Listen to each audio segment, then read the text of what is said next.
All right, so what's up, everybody? Thanks for clicking this video. Thanks for tuning into my channel. My name is Simon Hill, Black American from Louisiana, coming to you live from Budapest, Hungary. Today is November 10th, 2024, and the time where I'm at right now is 1:07 p.m., and this is part 3 of our 7th book in the Booked React series. Welcome to everybody who's going to join the live chat and join in the conversation as we continue to read this fascinating book by Frank B. Wilderson III.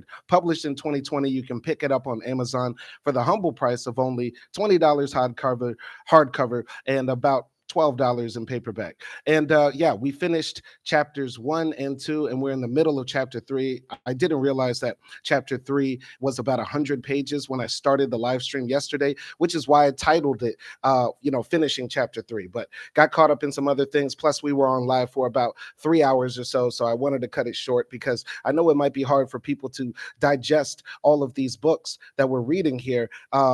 Over these long time spans. But I suggest that everybody listen to these things on 2x speed, download them, put them on playback, and just enjoy the show. Just enjoy learning. Want to give a shout out to everybody in the chat. We got Sam Seals up in here. He said, "You still alive?" Yes, I am still alive, just as much as you are light skinned and you are a bad bitch. Yes, I am. Yes, I am still alive, still pushing, still going hard every day, continuing to educate myself, try to educate the world, and learn and continue to grow and develop. I want to give a shout out to everybody who's been watching the movie reviews that Acti and I have been doing.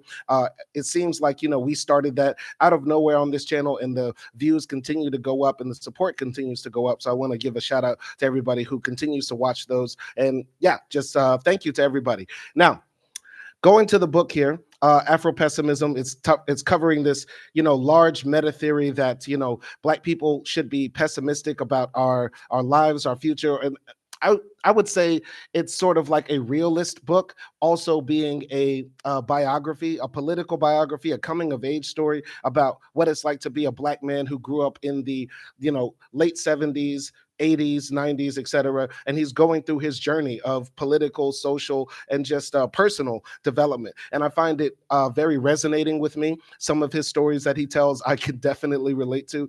And in chapter 2, that we were reading yesterday, he talked about being this young kid growing up in Chicago, not in Chicago, sorry, in Minnesota, in the Minneapolis area, in like this all-white suburban affluent area, and growing up feeling alienated from people around him. The neighbor's kid's mom asked him, like, what does it feel like to be a Negro, reminding him of his Blackness. His mom took offense to that. His father was an academic, a professor, a very handsome, tall, Black man, and he was getting the pussy thrown at him by by the white women in the neighborhood, and his wife was ostracized from that group. And yeah, basically he was also talking about his experiences, seeing the riots in New Orleans that happened in the 70s, which I didn't know about. Sorry, not in the 70s, right around the time when Martin Luther King was assassinated, and watching that on TV. And his grandmother was cheering on the looters and the rioters and that sort of stuff.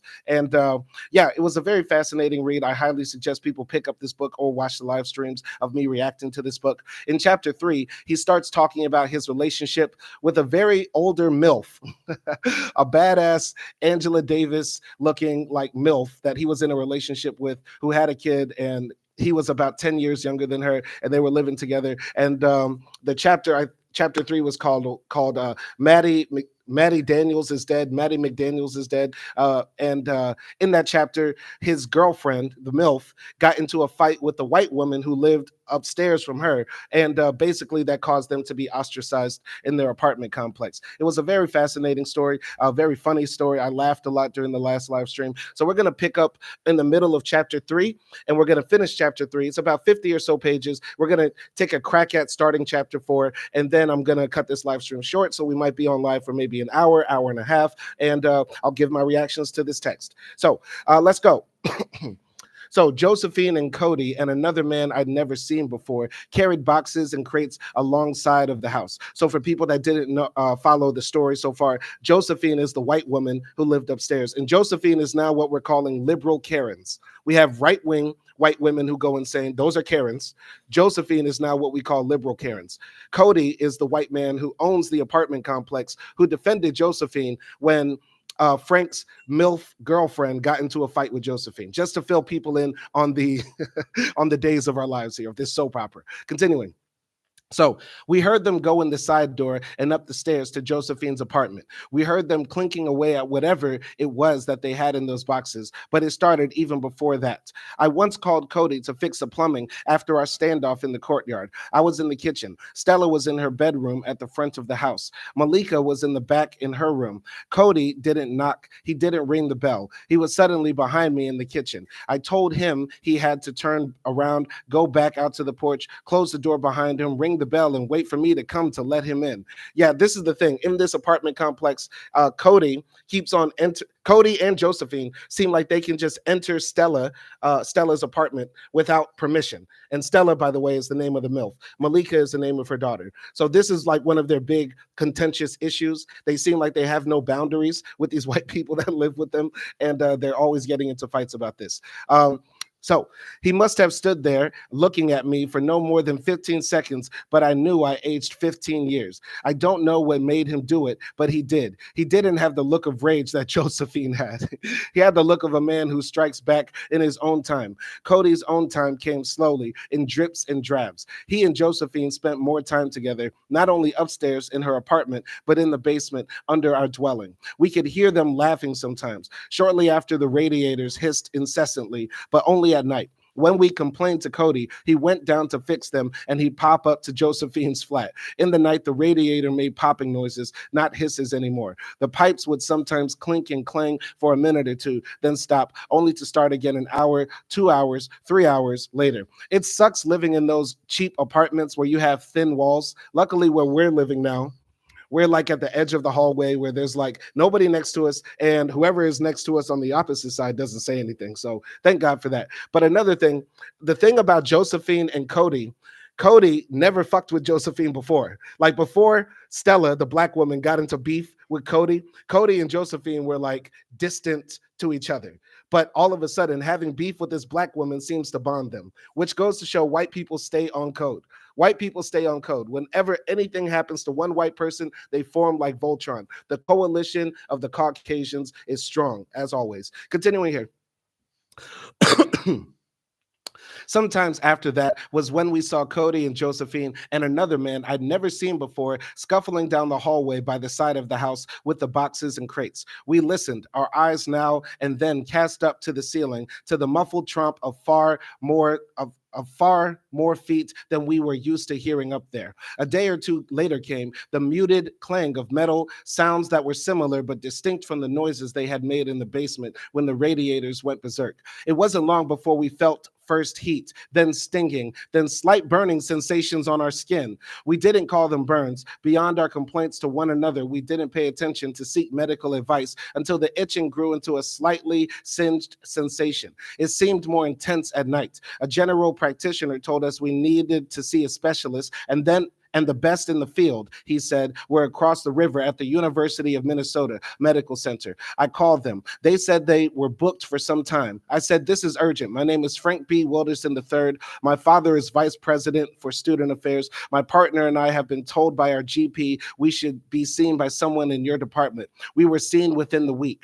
Dr. Vivian Zhu had a full, attractive face, but her smile gave off no more heat than the stars. She could have stamped passports at a border crossing. She examined us separately, then brought us to her office and closed the door. As I recall, she asked us what we did work-wise. She thought we worked with radiation, and she insinuated that there were OSHA standards that had been breached. We don't work with radiation, Stella said. Dr. Zhu implied that Stella was lying because she was afraid of on-the-job retaliation, or worse, because of some misplaced loyalty to her employer. She suggested that Stella and I had a moral obligation to report the radioactive waste or the misuse of instruments, if not for our sake, then for the sake of our coworkers and the general public. Okay, so what's happening here? Are these white people trying to poison them? Are these white people dropping? Oh, this is another thing I forgot to mention. I'm sorry. Josephine works, or she's studying to be like a nuclear physicist or something like that. So it's very likely Josephine has access to like radioactive waste. So I'm assuming, I'm going to make a premonition. Josephine is trying to poison Frank and Stella by dropping radioactive waste through a radiator upstairs into Stella's apartment while they sleep, which is absolutely sick, absolutely insane.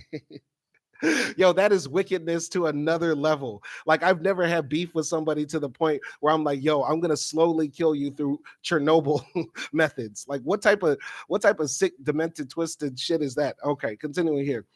The woman upstairs did this to us, Stella said. Dr. Zhu put her pen down. I could see the gears of other options whirring in her brain. I wanted to stop this before we both ended up in the psych ward. This has been an ordeal. You can see how we're out of sorts, I said, adding we needed time to go home and think about it. I don't understand, said Dr. Zhu. It's a simple question. How were you exposed to radiation? We're a bit confused about the details, I said. I'm not confused, said Stella. There's every indication that you both have been exposed to radioactive material. I'm at a loss as to why scar tissue is on your groin area and why it's on your lower side. We need answers. I told you why. He sleeps on his back. I sleep on my side. It's coming from Josephine's apartment upstairs. She works in a lab here at the U. She has access to, even if she does work in the lab, it's not legal for her to take this material. Stella cut her off. You think we're lying? We'll go home, I said, and iron out the confusing details. What's the matter, Frank? Stella was livid. Are you afraid we'll tarnish your father's reputation? Why would your neighbor do such a thing? Asked Dr. Zhu. You haven't lived, said Stella. The Japanese internment camps didn't teach you a thing. Stella was aware that Zhu was Chinese and not Japanese, but as a child during World War II, Stella had seen how the word menace stuck like Velcro to a color, yellow, more frequently than it did to a specific ethnicity. At the door, Stella said, Frank drives a cab part-time for Blue and White. I work part-time as a teacher's aide at Marcy Grammar School. He's on general assistance and I'm on welfare. Knock yourself out going after our bosses. We'll find radioactive isotopes in the seat of the cab he drives. Absolutely insane. This is, I've never heard of white people being this, being that wicked. That is insane. Hey, we go poison them Negroes. Actu said, that's so wicked. Yes, it is. That is next level diabolical. I'm sorry. I know it's not funny. It's not funny at all, but it's funny as hell. We're gonna drop radioactive waste on them Negroes. Okay, I'm sorry. She committed a crime to kill them. Like, what is that? Like, what is that? I'm sorry. Okay, I'm continuing here. Our home is on the other side of campus from the hospital. We cut through campus, walking for the most part in silence, afraid that any word that we might say to one another will strike like flint on our raw nerves. I don't tell her how I fell for her right over there on the steps of the armory when she told a busload of inductees not to go to Vietnam. We passed Burton Hall, where she once worked with my father. She doesn't say how cute I was when my principal sent me to my father's office for skipping classes or smoking weed in the bathroom. When we walk through the main gates and across the street to Dinkytown, I don't tell her the stories of days when Bob and I stole horses together up and down the street. When in Dr. Zhu's office, Stella had said, what's the matter, Frank? Are you afraid we'll tarnish your father's reputation? She had put her finger on the pulse of a desire to be special that beat inside my heart. In my unconscious, I wanted to latch onto an element of whiteness or humanness, since Dr. Zhu wasn't white, that would set me apart from other blacks. But this desire was deeper than Stella or I suspected at the time. An unconscious wish for my father's prestige, which was as far as the prestige Solomon thought he had accrued from his skills as an engineer and his talents as a musician, to seep into my being by osmosis. I had dropped his name to get us the appointment. I would drop his name in the weeks and months to come to open other doors as well. This kind of reasoning is universal, but what is not universal, what belongs to Black people and Black people alone, is a deeper desire sparked by a deeper structure of oppression. When you intuit for the first time in your life that you live in a soup of violence that is pre-logical, a kind of violence that is as legitimate if it's wielded by ordinary citizens, such as Josephine, as it is wielded by sanctioned enforcers of the law, that your father's position and prestige are no more the key to a sanctuary than the position and prestige of someone who is Black and orphaned, you are faced with two choices: stare unflinchingly at the abyss as it stares unflinchingly at you, or take it out on the Black person near you who won't leave you to your fantasy of being truly alive. Anything to not have to face the fact that your sense of presence is no more than borrowed institutionality. So this touches on something that he talked about in the previous pages of this book, and we talked about in the previous chapter. Basically, one of the tenets of Afro-pessimism is that violence against Black people and Black individuals is so rampant and so senseless and so illogical that it makes it seem like Black life has no purpose or meaning, in the sense that, you know, other types of violence, right? Like what the Palestinians and the Israelis are fighting for makes sense. So violence against them is sort of like institutionalized, and you can logic and reason, and you can come to one decision or another on which side you support. But when it comes to the anti-Blackness that exists in the world, it has no reason, it has no bearing, it has no merit, and it's so random. It can happen at any time. And part of that bloodlust that the world has for Black bodies to be tortured, mutilated, part of that bloodlust that the world has to see Black people broken, part of the bloodlust to see Black people mentally, physically destroyed, is just a part of reaffirming the humanity of people who are non-Black. Going back also further and further to the first live stream we did in the first chapter, when the Palestinian that Frank met told him that the worst part about being Palestinian is getting patted down by an Ethiopian Jew, that reinforced the idea that Blackness is the ultimate enemy and the antithesis to humanity. And so the illogic of the violence that's inflicted towards Black people is just a part about reaffirming your humanity. Think about like beating a dog, or having a dog just in and of itself, or having a pet. By having that pet, you make a clear distinction between the difference between what is human and what is not human, right? We can beat our dogs, and the dogs will still wait for us to come home with this tongue out, smiling at us in this way. You get what I'm saying? So anyway, continuing here. This dynamic, this intra-Black imbroglio, is hardened to discern in the 20th and 21st centuries, for the simple fact that the personas of the master class are no longer solidified in evil white men and evil white women who wield whips on a real plantation. The master has been dispersed across the entire racial spectrum of people who are not Black. Dr. Zhu is as much a master as Edwin and Mary Epps, the antagonists in 12 Years a Slave. In fact, the 20th century shot the Eppses through a prism. They are not just people, they are ideas. They are ideas and personas that a young middle-class Black man like me had consciously fought against to the point of being kicked out of college. While deep in my unconscious, I was a loyal supplicant who cared more about not simply the master's feelings, but the stability of the master's world than I did about my own suffering and the sufferings of Stella. It is hard to be a slave and feel that you are worthy, truly worthy of your suffering as a slave.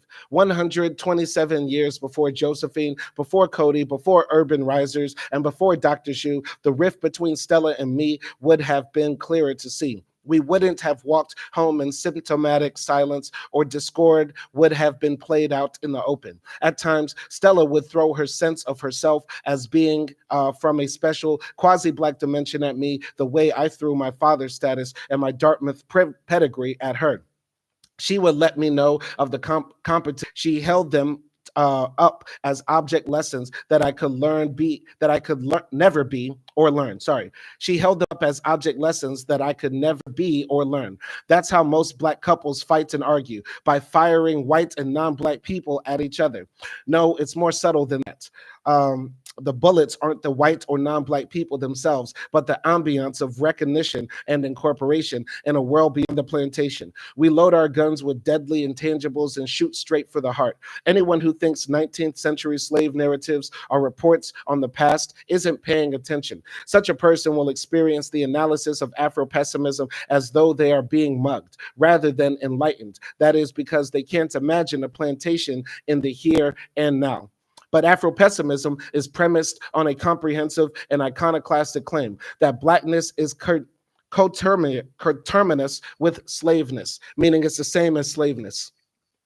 I repeat, Blackness is coterminous with slaveness. Blackness is social death, which is to say that there was never a prior meta moment of plenitude, never equilibrium, never a moment of social life. Blackness as a paradigmatic position rather than as a set of cultural practices, anthropological accruements, is elaborated through slavery. The narrative arc of of the slave who is black, unlike Orlando Patterson's generic slave who may be of any race, is not an arc at all, but a flat line, what Hortenson Spillers calls historical stillness, a flat line that moves from disequilibrium to a moment in the narrative of far equilibrium, to disequilibrium restored and or re-articulated. I think a simpler way of understanding this idea that blackness is social death and blackness is slaveness, when in the American context, and I'm pretty sure in the Brazilian context, in the Cuban context, in the Dominican Republic context,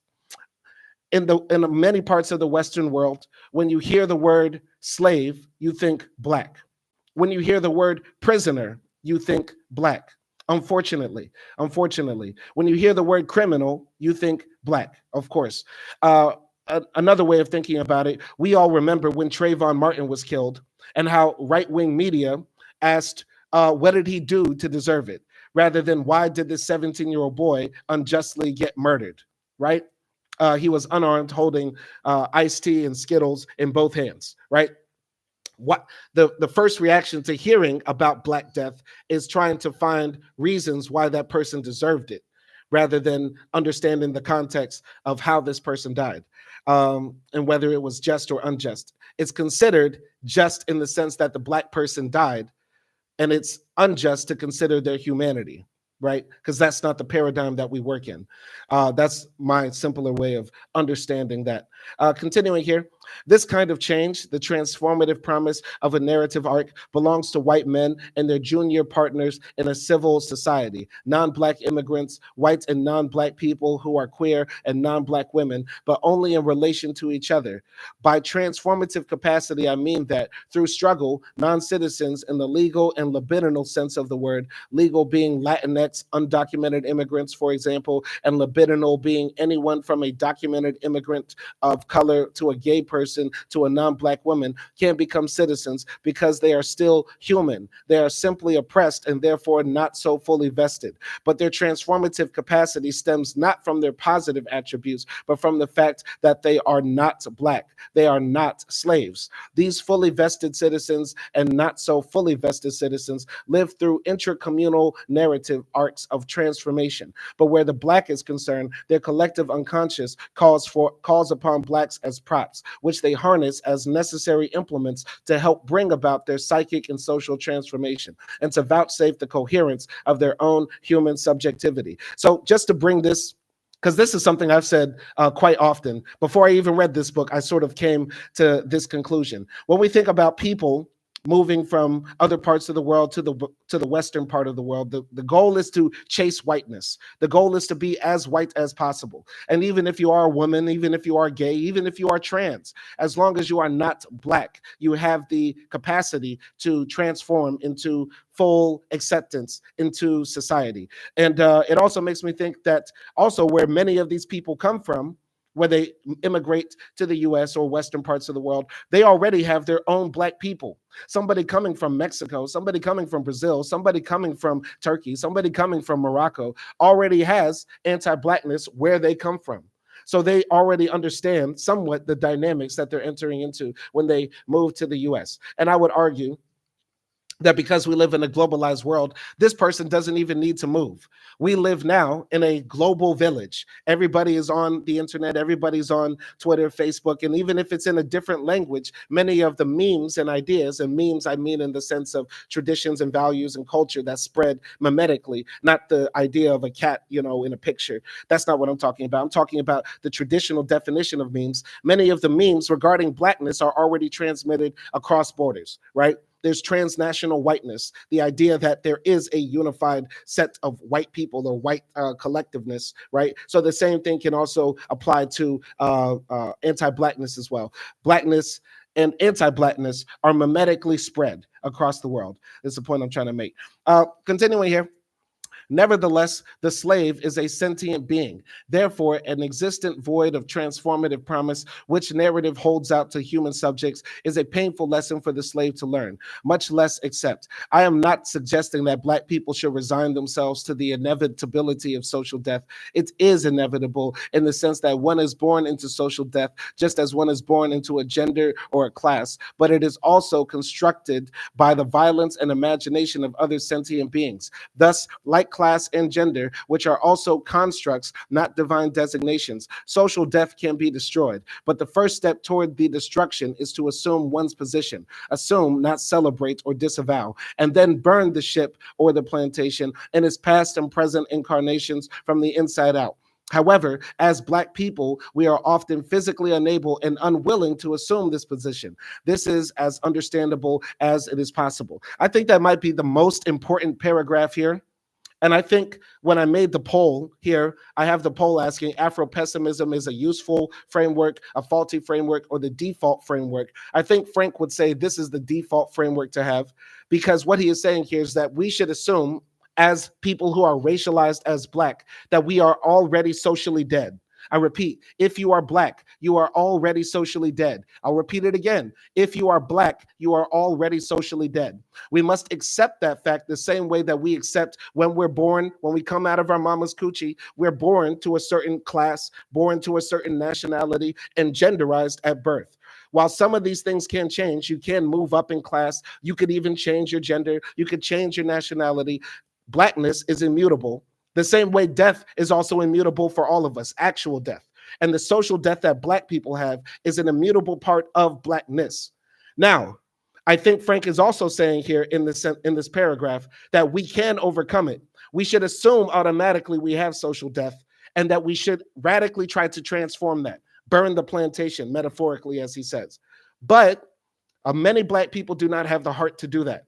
Many Black people, because of the social death that we live under, because of our proximity to whiteness, in the sense that we are near it, but also distant from it at the same time, we are too afraid to burn the plantation down like Django, because we're scared of the world that will come after. That's what I think Frank is getting at here.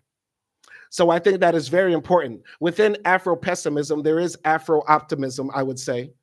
But unfortunately, the Afro-optimism can only be activated once we realize that we are already socially dead. I repeat, you are already socially dead if you are Black. Once you start from that paradigm, you are able to move forward and have Afro-optimism. But unless you acknowledge the basic premise of Afro-pessimism, then we can never move forward, which I find very fascinating. And by the way, Frank was not the first person to tell me about social death.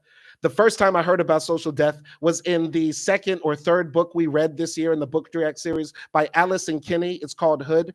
That book was a recommendation by my wife. So I want to say thank you, Acti, for making me read that book, because that's the first time I got even introduced to this idea of social death, which rang very true to me. Very, very true. So continuing here. So I was a lot like that when I met Stella. Stella was skeptical about the willingness of the FBI to help us unravel the schemes of aggression that were coming our way, from Josephine and Cody's violence to the violence of whoever did not want Stella to bring her evidence against urban risers to court. Looking back, I realized that I believed that my father had standing in the community, that his position on multiple boards and his vice presidency at the university had somehow imbued us with human capacity, the capacity to be recognized and incorporated as something other than Black. I had no idea that the FBI had tracked me for 4 years, that there was a file on me, nor did it dawn on me that Stella's social change hate against our being helped. But those aren't even the fundamental reasons why I should have been skeptical. If the FBI had been tracking Black creative writers since 1919, if the FBI has been constantly updating and revisiting its list of Black writers earmarked by preventative detention concentration camps, if the FBI, like every law enforcement agency in the United States, is organically anti-Black, then where's the line between prison and home? Very, very fascinating. By the way, Frank mentioned that he was tracked by the FBI going to Trinidad and stuff like that. I'm pretty sure there's a file on me. If not, there will be a file on me. And low-key, I'd be very proud if the FBI did a file on me. I'm not a paranoid person. I'm not schizophrenic because I'm ready to die, because I accept my social death. But Yeah, I'm pretty sure that there have been people watching my channel or jumping in the comment section who might be agents. Hell, Avery Adams might be an agent. Craig Mack might be an agent. Nelson Moreno might be an agent tasked with monitoring the file on Simon Hill Keeps a Trail. But I want y'all to know I disavow violence of all kind, but I will always be radical in my speech.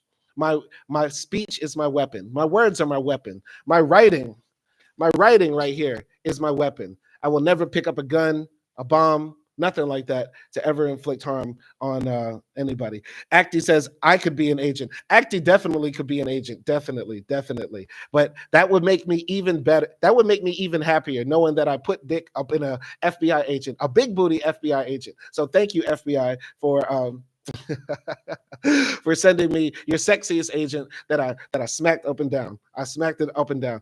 Just because the fact she's an agent, I'm gonna hit it even harder now. I'm gonna hit it even harder. Okay. Uh, here's the citation for what he talked about here when he talked about concentration camps for writers. William J. Maxwell, FBI's How J. Edgar Hoover's Ghost Readers Framed African American Literature. Very interesting book. We might pick that up and read that too. There's so many books on my to read list. All right, let's continue here with chapter 3 because we want to finish up chapter 3 today. So now Stella and I have walked the width of campus from Dr. Zhu's office in Dinkytown without breaking our silence, afraid that any word we might say to one another would strike like flint on our raw nerves. I wanted to show her the steps of the armory where she told a busload of inductees not to go to Vietnam, the exact spot where I, as a 15-year-old boy, fell in love with her. If she wanted to point to Burton Hall, where she worked in the dean's office with my dad, and say how cute I was back then when my principal sent me to my father's office for skipping classes or smoking weed, she too walked in silence and let the moment pass. We crossed the street to Dinkytown. I don't say a word about my best friend Bob and the horses we stole up and down those streets. Okay, our home is in sight when Stella finally speaks. Beside us at a stoplight, a couple expresses their relief that Teddy Kennedy has beaten Jimmy Carter in the Massachusetts Democratic primary. We need a Kennedy, the woman says, as the walk sign flashes, to beat Ronald Reagan. We let them walk ahead of us. Then Stella speaks. We'll send Malika somewhere safe, she says. All right, day 1. 2 weeks after we sent Malika away. So basically, Josephine and Frank got kicked out of their apartment or ran away from their apartment and didn't get help from any of those liberal leftist friends that Stella had. And now they're like homeless, kind of.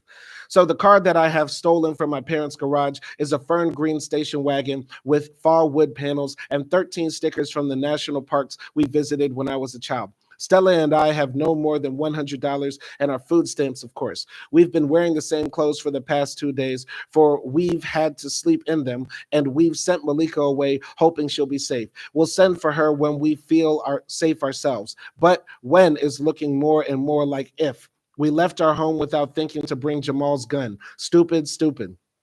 As Stella and I roam the streets of Minneapolis looking for a place to crash, I imagine Malika hearing how her mother and I were gunned down on Hennepin Avenue. Malika is at her father, Uri's house in Idaho.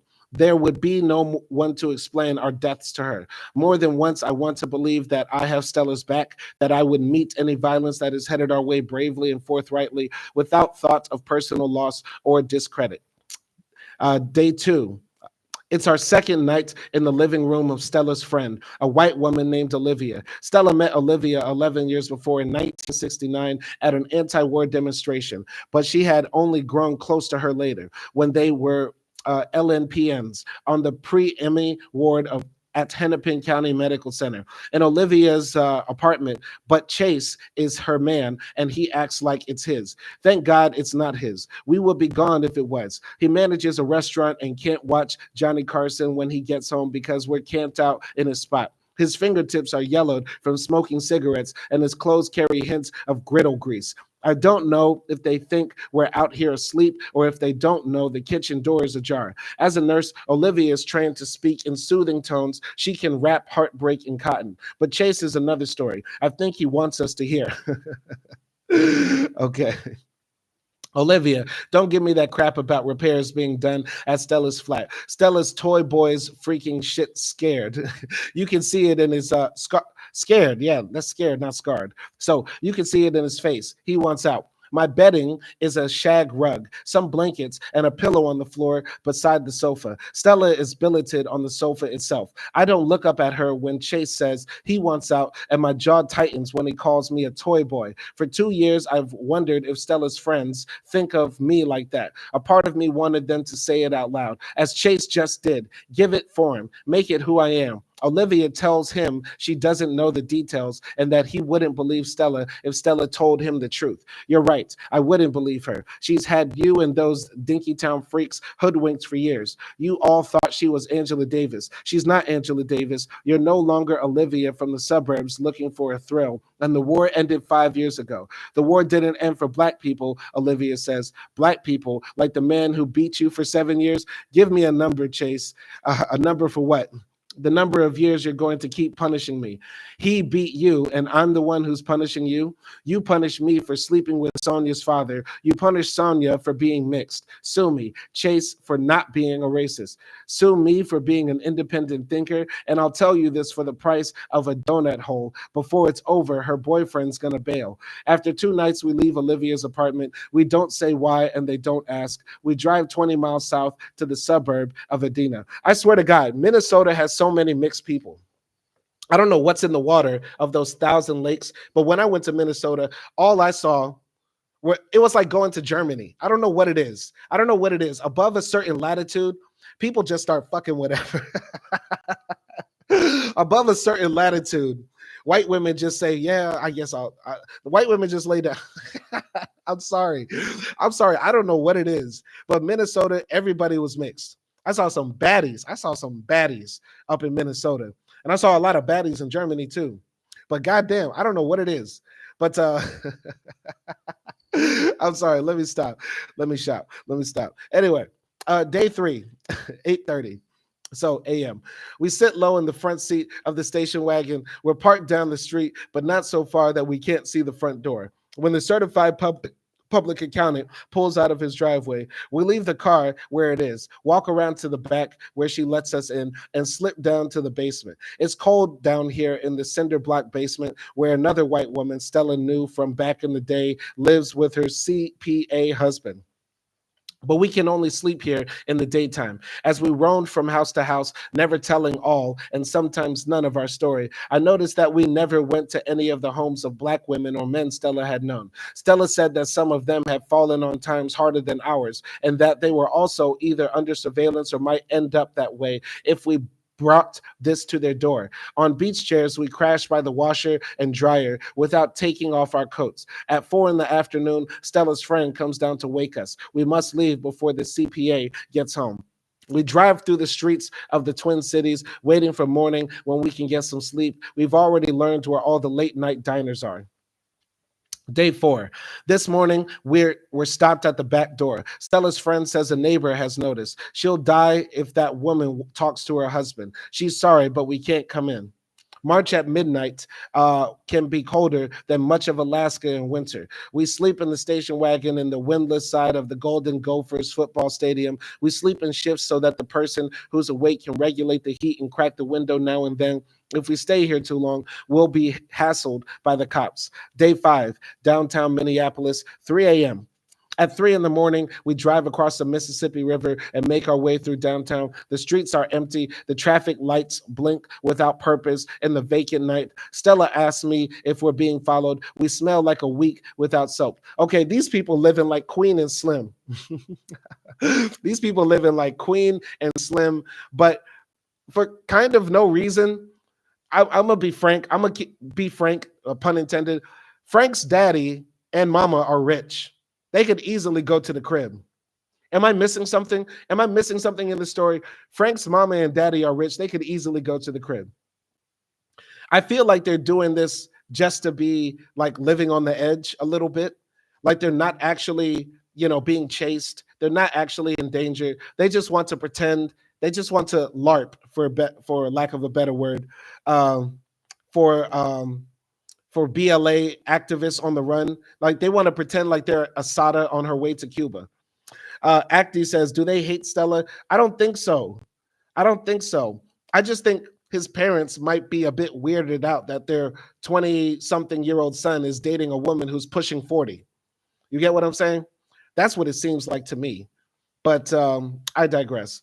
Anyway, Chase was right. She's not Angela Davis, though folks have thought otherwise when they see her at a distance. But Angela Davis would have more people to rely on if she were in Stella's shoes. In the dim lights of my parents' car, I think how beautiful she is, despite the lines in her forehead that I hadn't seen before her lawyer, Noam Davidov, came to say her court date was less than a year away. The lawsuit Stella had filed against Urban Risers, a government anti-poverty program born in the era of LBJ, is going to trial in November. Since Noam Davidov came to Stella's place to tell us the dates of her court hearing against Urban Risers, and by extension, perhaps individuals in the federal government, individuals whose identities might become known when he took depositions from members of the Urban Risers board, our lives had been turned inside out. Last week, we went to see Imani Price, a woman who once was a major player in the Black community in the near North Side. Maybe she would tell us who's gunning for us. When I first met Imani, I was 7 or 8 years old. She was one of roughly 30 people, university students, Black community organizers from the near North Side, and university professors gathered for a meeting in my parents' living room. My parents had given me Negro history picture books, and I recognized Imani immediately. Are you Harriet Tubman? I asked her. Everyone in the living room laughed. I felt small and embarrassed. She touched my cheek and said, baby, that's the finest thing a man's ever said to me. She and Darnell Price, her husband, had been on the board of Urban Risers with Stella. If I remember correctly, Stella said that Imani was innocent, though who knew what evidence the trial would reveal about her husband's involvement.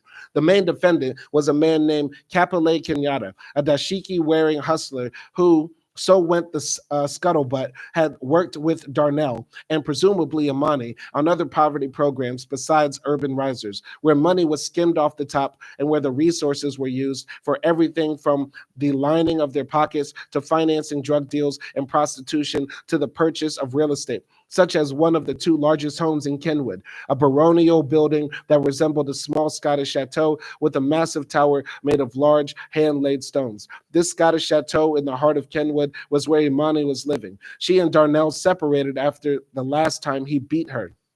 Darnell agreed to give her this grand house if, I presumed, she agreed not to press charges against him for his last episode of domestic violence against her. Interesting. Shooting up the front facade of the mansion was a large stone tower with ramparts at the top. In 16th century Scotland, there would have been grain for the winter, or possibly weapons to fend off an English invasion, stored in a tower such as this. But in the enclave of Kenwood, the ground floor of this tower was a lavish study where Stella and I met Imani. The house I grew up in was less than 2 blocks away. For many years, the neighborhood had been cordoned off by Highway 394 from North Minneapolis, where Urban Risers was, what people in town called the ghetto. How Imani Price was able to purchase a home in Kenwood, making her the 4th Black homeowner in Kenwood since my parents broke the barrier in 1962, was lost on me when we first arrived. In my youth, we had called this house a castle and believed it to be haunted. Imani said the foundation she and Darnell had set up bought the house. It was owned by their nonprofit organization, but that still didn't answer my question. How did 2 poor Black people who had always lived from opportunity to opportunity and had no pedigree that the Kenwood Committee could accept get the money, the means, and the opportunity to breach the Iron Curtain of Kenwood? The Kenwood Committee had rallied 500 households to try to keep my parents out of the neighborhood. The committee had even balked 8 years later when a prominent Black architect moved in with his family. They had tried to keep a wealthy Pro Bowl football player, Alan Page, from building a modern home there, even though Frank Lloyd Wright had built a modern home there to great acclaim. They had turned a cold shoulder to a Black surgeon who bought a mansion almost as big as Imani and Gabe's Scottish chateau. Given all of this, how in the world did they let a woman whose husband was known to this city as a Black radical, as well as a shady schemer, buy the 2nd most prized mansion in the wooded enclave on the western edge of Minneapolis? Imani Price moved into Kenwood with a North Side white cat who liked to hang and was 20 years her junior at least. His name was Gabe, and he made me feel diminished, but not by anything he said or did, for he didn't really say nor do anything at all. He stood behind Imani like the Queen's Guard at Buckingham as Imani sat at her desk and listened to Stella tell our story. It wasn't words or deeds that made me feel small. It was his body, the taut, muscular body of a football tight end, a body that eats the way I used to eat at the football training tables at Dartmouth College 5 years ago, what now felt like a lifetime ago in 1975, a body that had the leisure time and the money to train at the gym just as I once trained. Over the past 2 years, I had lost much of my musculature and didn't have the same access to the kinds of food that I once had. It hurt my ego to covet a body that was no longer in the cards for me. It hurt my pride to be poor. Stella told Imani about the gun a North Side brother named Jamal, whom both of them knew, had given Stella for protection, about the clicking on the phone that started right after Stella's lawyer, Noam, left the house, about the tampering with her telephone, how we got calls in which no one spoke when we answered, about the Daniel Ellsberg like break-in at my apartment, and how we feared we were being followed. That was all I had wanted Stella to say to Imani. I didn't trust Imani, not completely, though I knew she was a victim of domestic violence and therefore had no allegiance to Darnell, who was tight with Capilate Kenyatta. They had the same skeletons in their closet. Nor did I know this white dude who stood behind Imani as Imani sat in her high-backed office chair behind a mahogany desk that could double as a runaway. That could double as a runway. Stella didn't have to heed my warning. Before we went inside, and while we were still parked in my carriage house away from the main building, I had said that she shouldn't tell Imani everything. Imani and Darnell have dealt with state surveillance. She told me their phones are always tapped. They've come home to find their house turned upside down, just as you did, Frank, the night when you came home to find that your apartment had been locked from the inside, and two men climbed out your window and ran down the alley. But they've never been forced out of their home. I rejoined. Imani is going to ask why we had to leave our home. And even if she believes you, I said, why would she tell us the truth? Why would she tell us the truth? Stella had told me that the last time Darnell beat Imani, he broke her arm. She's living with a white guy now, Stella had said, a guy about your age. He cold clocked Darnell Price, a punch so hard he flipped backward over a chair. That's why you need a young man, Imani said later that day as we sat in the 2+ chairs in front of her desk. She touched Gabe's hand. She winked at Stella like they'd won the same prize. Young men know how to treat a woman. Imani told us in detail and without being prompted about the last few times Darnell had beat her. Stella responded with a story of her own, how Yuri Shapiro, her Jewish ex-husband, the father of her child, grabbed her by the armpits and hoisted her in the air. He ran her back against a plate glass window. He didn't mean to hurt Stella. He had no idea the window would break, but it did. Shards of glass dropped like daggers in a cave of ice. A glass dagger pierced her deltoid. Unlike Darnell, Yuri hadn't meant to hurt Stella. He was sick with sorrow. One night, I had asked her about the scar on her upper arm. She called it an industrial accident. After we made love, I stroked the scar and asked her the details. She nestled her head in my neck. She laughed without raising her head. She said, "Bow wow, the dog did it." Then her whole body rippled in laughter against mine. I didn't get the joke, nor did I think she would stop laughing. I placed my fingers beneath her chin, but she wouldn't raise her face to look at me. She barked several small puppy barks. "Bow wow, the dog," she said, and she was off to the races laughing again. Her laughter was not contagious. It wasn't a happy laugh. At first, I was annoyed that for the 19 months we had been together, she hadn't told me, but now she was telling Imani Price, who hadn't even asked. These days, I'm embarrassed by the way that I felt then. They were two women bonding over what two men had done to them. The two men in the room were as relevant to this exchange as any two random items of decor. Or maybe they were speaking to Gabe and to me. Maybe they were signifying, telling us they knew that deep inside both of us lay a Yuri or a Darnell, just waiting to beat them. Maybe they were saying, don't think too highly of yourselves. If that's true, however, it's a secondary truth. What's of primary importance is the way Imani and Stella, by sharing their stories, as though Gabe and I weren't there, acknowledged each of us each other as Black women whose flesh had been the sites of the most gratuitous acts of violence: interracial violence in the case of Stella's abuse by Yuri, and intramural violence in the case of Imani and Darnell. It was as though they were saying, since there's no auditor for our suffering as Black women, no paradigm of recognition and redress, we will be for each other the world's missing ears. As Imani heard about what had happened between Stella and Yuri, she seemed to want to go back in time and protect Stella from that wound her ex-husband had inflicted on her. I often have wondered if this communication hadn't happened between these two women, whether Imani would have opened up and told Stella what she knew about the skullduggery at Urban Risers, as if to say, I can't save you from the scars of the past, but I can shed some light on the scars that are to come. When Stella told Imani and Gabe our story, when Stella told Imani and Gabe our story and stopped at the point where I asked her to stop, I was relieved. Gabe seemed satisfied, but Imani was not. She asked the question that Stella had told me she would ask. Why did you leave your duplex? Imani said. Stella inhaled and let the air out slowly. She looked at Gabe. He all right? Imani said. He knows all about Urban Risers. I'd tell him anyway after you two left. Besides, he saved my life. Imani, Stella said, it's going to sound crazy. No, child, not to me. It sounds crazy to me when I play it in my mind.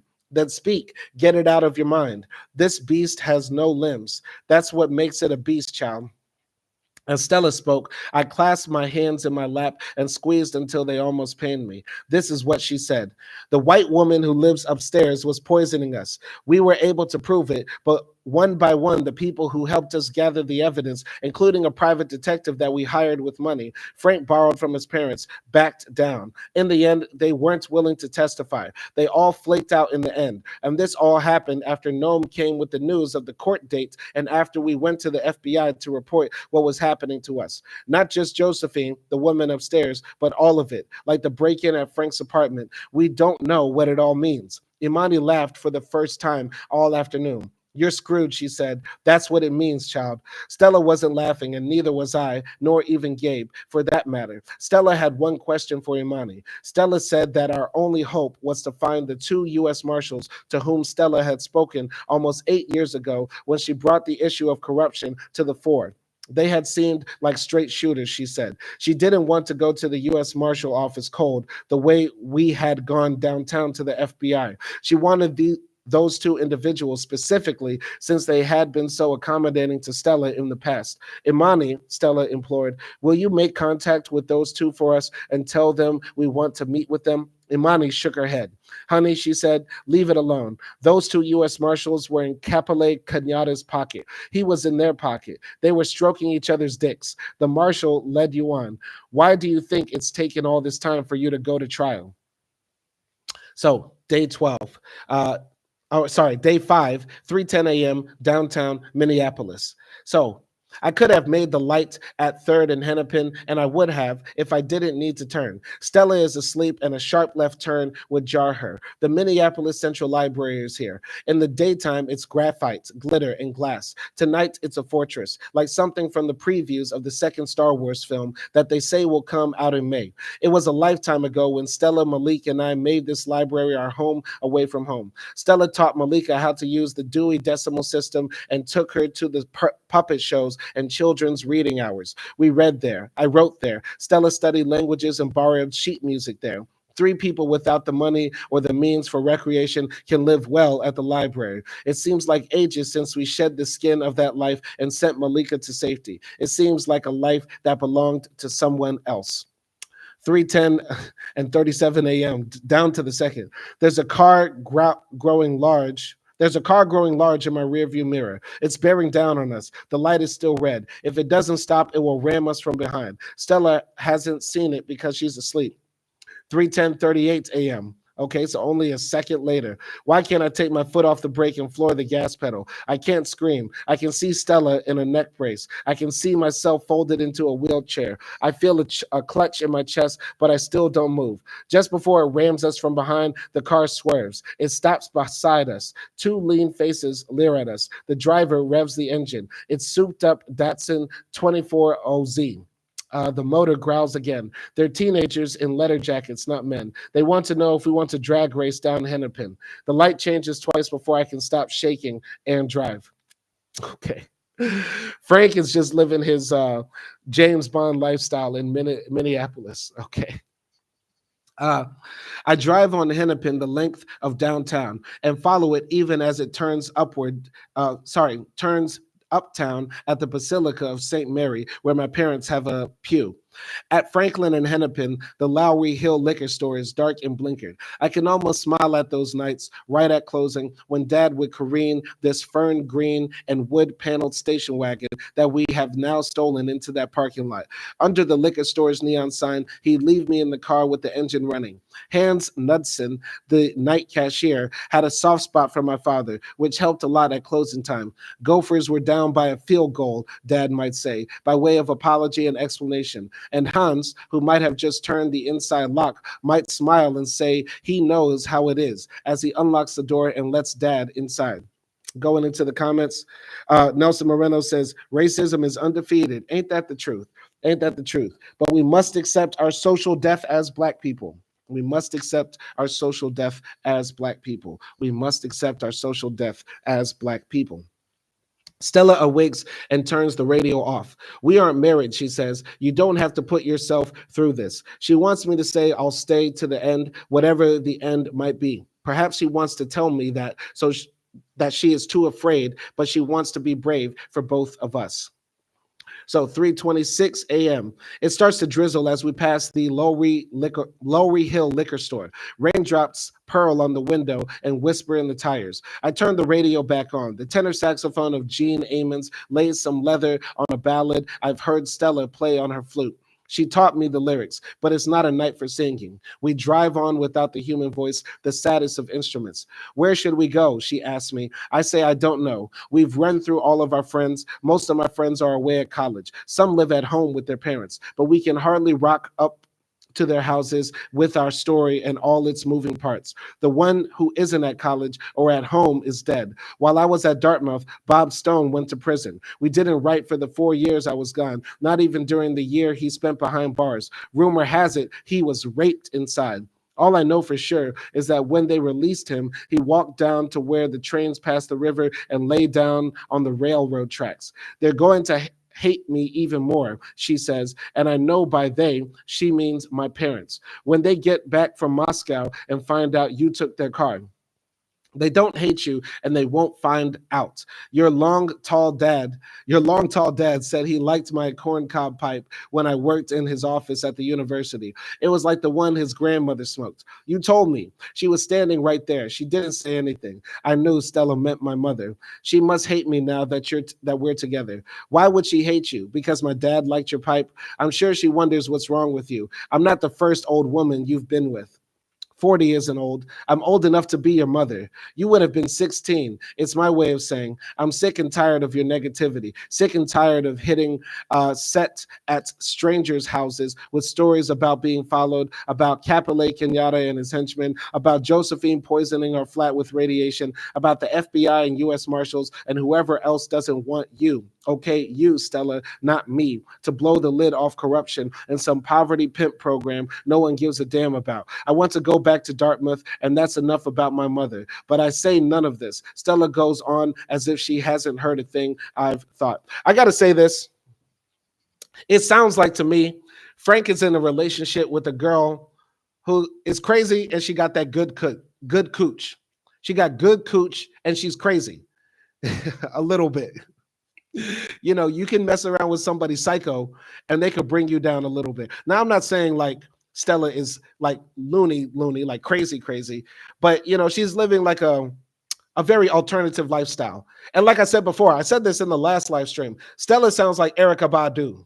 Stella sounds like she turned out like Andre 3000. Stella sounds like she got Common to release his best album. Like that's what Stella sounds like. Stella sounds like that type of girl that's got you wearing like dashikis and tying your hair up in bantu knots, wearing like Scottish kilts. Stella sounds like that type of girl. You get what I'm saying? And what makes this even more crazy is that Frank stole the car from his parents, but his parents aren't at home. So they're sleeping in cars and bouncing from house to house when they could literally like crash at his crib. Maybe I missed something earlier where he feels like, oh, staying at the house isn't safe. But I don't understand why they're not staying at the house with his parents, or if his parents are gone, not just staying at the crib. Because if he could break in and steal a car, he can break in and sleep on the couch. You get what I'm saying? Doesn't make sense. Doesn't make sense. But he's young, dumb, and in love. That's how I'm chalking up this chapter. All right, anyway. So if I were her, I'd feel threatened. All the older women you've been with. I tighten my grip on the steering wheel. My gaze is fixed on the gloom. A friend of my mother's, a woman she was in college with in New Orleans, sometimes left my parents' cocktail parties to come upstairs and tuck me in bed at night when I was 9 years old. Her name was Leontine Dupre. Her father was a sporting man down in New Orleans, and though I never knew exactly what that meant, from the way my parents laughed when they said it, I knew that it was not an occupation to aspire to. Leontine Dupre would sit on the edge of my bed as I lay there. She balanced my globe on her knee and marveled at the way I explained the topography and climate of far-off places on the globe that I would visit one day. When I was in my last year of high school, she and I went into business together, selling Amway. Once we turned my parents' huge living room into a theater with folding chairs where 50 people, from the president and vice president of the local bank to folks my parents called my little hoodlum friends from the black part of town, all sat together in the same sweaty room, listening to the pyramid pitch of a major dude from headquarters in Michigan. My parents returned from one of their European sojourns a day early and walked in on the whole affair. I don't think my mother ever spoke to her friend after that. Then there was the Rada priestess in Trinidad. It was just 5 years ago, and I was a sophomore studying abroad. I thought my mother would be pleased, since she came from New Orleans, where voodoo, though in a fragmentary way, was practiced by people in our family's past. But she could only see the woman's age. I could tell Stella that story. I could lighten the mood between us, but I don't have the will to meet her halfway. All right, 3:29 a.m. At 24th and Hennepin, I can see up ahead the Uptown Diner. When I was a junior in high school, it was called Embers, and I worked there as a busboy and flirted with grown-ass women. As I cleared the tables of dirty dishes, I tried out tired lines. You ladies need an escort to the after party, like a forger passing bad bills. One night, a Pan Am stewardess, they weren't called flight attendants at the time, called my bluff and took me home and fucked me blue. Okay, all right, Frank, finally getting so. Okay, Frank, there we go. Laying it down on the stewardess, trying to join the Mile High Club, trying to get them points. Did they have points back then? Did they even let black people on planes back then? During segregation, when like commercial flights started happening, did we have to sit on the back of the plane? Somebody look that up for me. Did black people have to sit on the back of the plane the same way we had to sit on the back of the bus? I don't know. Anyway, the lady says, I've got a long layover in Malaysia, the stewardess said before sunrise. Take my car. It was a turbocharged Trans Am. This happened more than once. Once I drove her car home at 6 a.m. I sat at my parents' kitchen table in the morning, still smelling of sex. My mother, who had seen this car once or twice before and knew no girl at my high school had given it to me, came down in her robe and looked at me sideways. Did she charge this time or was it free? Mama saying, you a hoe. You a hoe. Or you sleeping with hoes. I can tell Stella this story and give her a sense that, come what may, I am always on her side. But I drive in silence with a clenched jaw and my ass on my shoulders. I'm sorry. This book is hilarious.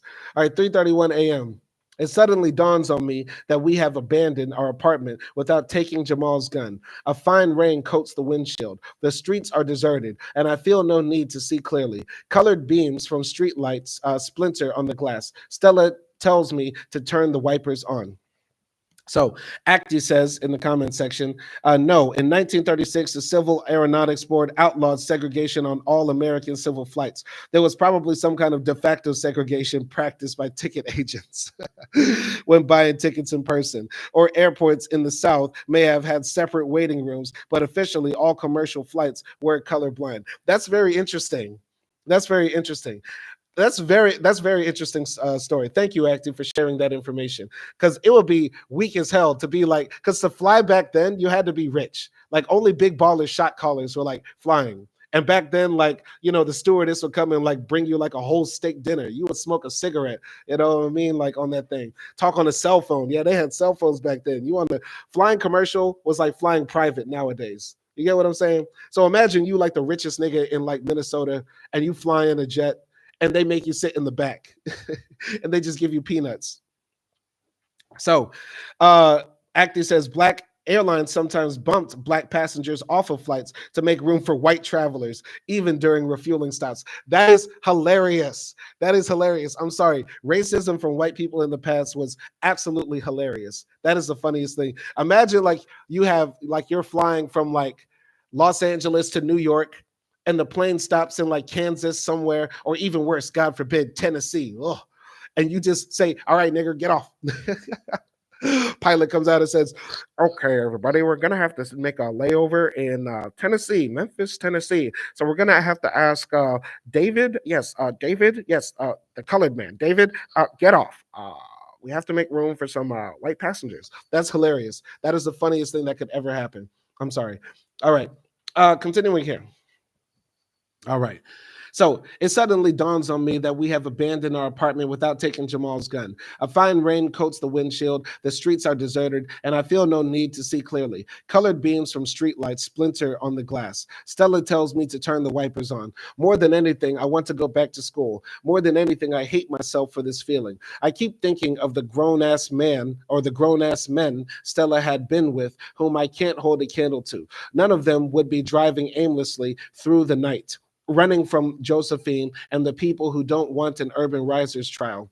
Men like Carl Eller, a Pro Bowl defensive end, or her ex-husband Yuri, a Jewish biker and drug dealer who left her and the daughter they had together. Men Stella had shaped her life with when I was just a kid.